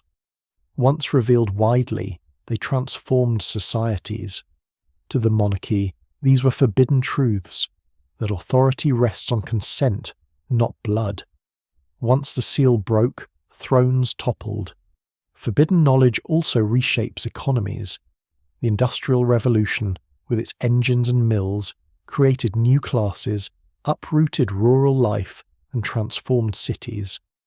The knowledge of steam and mechanics, once confined to workshops, spread until factories roared. The price was upheaval, child labour, pollution, social unrest. What had been experiments became revolutions not only in industry but in society. The forbidden lay in the realization that knowledge could change who held power. A strange case emerges in medicine. In the 1840s, Ignaz Semmelweis insisted that hand-washing could prevent childbed fever. His data were strong, but his colleagues resisted. His knowledge, though true, was rejected because it accused respected physicians of spreading death. For decades, the insight remained forbidden by pride and denial. Only later, with germ theory, did it become accepted. Historians still debate whether Semmelweis's tragedy reflects the arrogance of his peers or the disruptive force of inconvenient truth. The hypothesis expands. Forbidden knowledge is often that which implicates power in harm. To admit its truth is to accept guilt. Authorities resist not only to maintain control but to shield themselves from blame. This makes revelation costly. Each new truth is not just a discovery but an accusation. Imagine a city square where a pamphlet is read aloud, declaring that the stars do not revolve around Earth or that kings rule only by the will of people. The listeners murmur, uneasy. Some feel liberation, others fear. The pamphlet is small, but it carries the weight of revolution. Forbidden knowledge is rarely grand in form. It is often thin paper, whispered conversations, marginal notes. Its danger lies in spread, not in secrecy. Historians still debate whether humanity is wise enough to pace revelation. Some argue secrecy buys time to adapt. Others warn that suppression only magnifies the eventual shock. The balance is delicate. To reveal too soon is to risk chaos. To delay too long is to waste lives and potential. Between these extremes lies the uneasy road societies walk, never quite knowing whether the next discovery will heal or fracture. As the library's lamp gutters, the student continues to copy. He does not know his notes will ignite controversy. He does not know that revelation carries prices paid not by individuals alone, but by whole nations. The quiet scratch of his pen is the beginning of upheaval. Forbidden knowledge exacts its toll not in isolation, but when the world is forced to face what it had chosen not to see. In the dim glow of a world always reaching for answers, the thought of the final seal being broken hovers like a shadow on the edge of imagination. It is not one event, but a cascade, a slow unravelling of locks and chains, until every hidden vault and guarded secret lies open to the light. The forbidden would no longer be forbidden. The shelves of the unseen would stand bare before humanity's gaze. What, then, would remain of the world we thought we knew? The record of history gives us hints. When the Rosetta Stone was deciphered, voices of ancient Egypt spoke again after millennia of silence. When the Dead Sea Scrolls were pulled from caves, forgotten sects whispered lost words. Each discovery expanded horizons, but each also unsettled, demanding re-evaluation of faith and tradition. What if all such scrolls, stones, and fragments were revealed at once, flooding the present with the entirety of what had been hidden? Historians still debate whether societies could absorb such an overwhelming tide of knowledge without splintering beneath its weight. One strange or off-topic event comes from modern times: the Voyager Golden Record, launched into space in 1977. Upon it are encoded greetings, music, and images, a capsule of Earth's knowledge sent into the dark meant for unknown listeners. To some, it represents hope. To others, folly. Perhaps it is the inverse of forbidden knowledge, a chosen revelation, knowledge deliberately made, public to any who find it, no matter the consequences. Humanity, by placing that disk among the stars, chose to break one small seal of its own. The hypothesis is stark. If all forbidden knowledge were unbound, humanity might be forced to confront truths it cannot yet endure. The hidden archives of states and churches, the encrypted codes of science, the veiled mechanics of power, once opened, they would erode the illusions that stabilize societies. Governments could fracture under the revelation of manipulation. Religions might crumble or transform under exposure of ancient records. Technology, unleashed without preparation, could bring prosperity or ruin.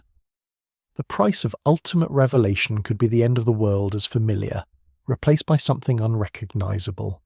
Yet another truth emerges. Forbidden knowledge is rarely purely destructive. Fire can warm or burn, water can sustain or drown. The same forbidden truth that destabilizes one order can build another. The heliocentric cosmos dethroned Earth yet widened the universe. Evolution unsettled creation but enriched biology. Electricity once seemed dangerous, almost magical, and now it animates modern life. Historians still debate whether the collapse of old certainties is tragedy or simply transition. Consider the myth of Pandora's box. Once opened, the contents, sorrows and evils, escaped into the world. Yet in the end, hope remained. The metaphor lingers because it speaks to knowledge itself. Once released, it cannot be returned to silence. Humanity's only task is to learn to live with it. Perhaps the final seal, once broken, would not leave only despair but also a chance for renewal, the possibility of building on truths no longer obscured. In a forgotten chamber imagined beneath the earth, one could see shelves of manuscripts, maps rolled into cracked leather tubes, devices of brass and crystal. Dust lies on them like a soft veil. To open the chamber is to break the seal. A hand reaches forward, hesitates, and then lifts the latch. The air stirs, and with it, centuries of silence dissipate. The forbidden is no longer hidden. The choice has been made. If humanity reached such a moment, one question would remain. Would we rise to meet the knowledge, or collapse beneath its weight? The answer, perhaps, lies not in the secrets themselves, but in the heart of humanity. For every truth uncovered, it is our response that determines whether the world darkens or grows brighter. The lamp is low now, the story stretched across centuries brought gently to its close. The words fade into softer tones, each sentence lingering longer, like ripples fading across still water. Let the final images soften too, dust settling on opened books, night stars moving silently above stones that once aligned with ancient skies, the hush of libraries where forbidden manuscripts now stand revealed. The last seal may never be broken, or perhaps it already has been, piece by piece, with each discovery, each rediscovered voice, each forbidden text translated and read. If so, humanity has already begun to live in the age of unveiled truths, learning not only what was hidden, but what it means to hold knowledge at all. The pace slows, the tension unwinds, and the story becomes a lullaby. Knowledge may be dangerous, but tonight it rests quietly, folded into memory, waiting for dawn. And so, as the words fade and the imagery dissolves, the closing is gentle, a reassurance that mysteries will always exist, that no revelation is final, that sleep can hold us even as questions remain unanswered. Good night.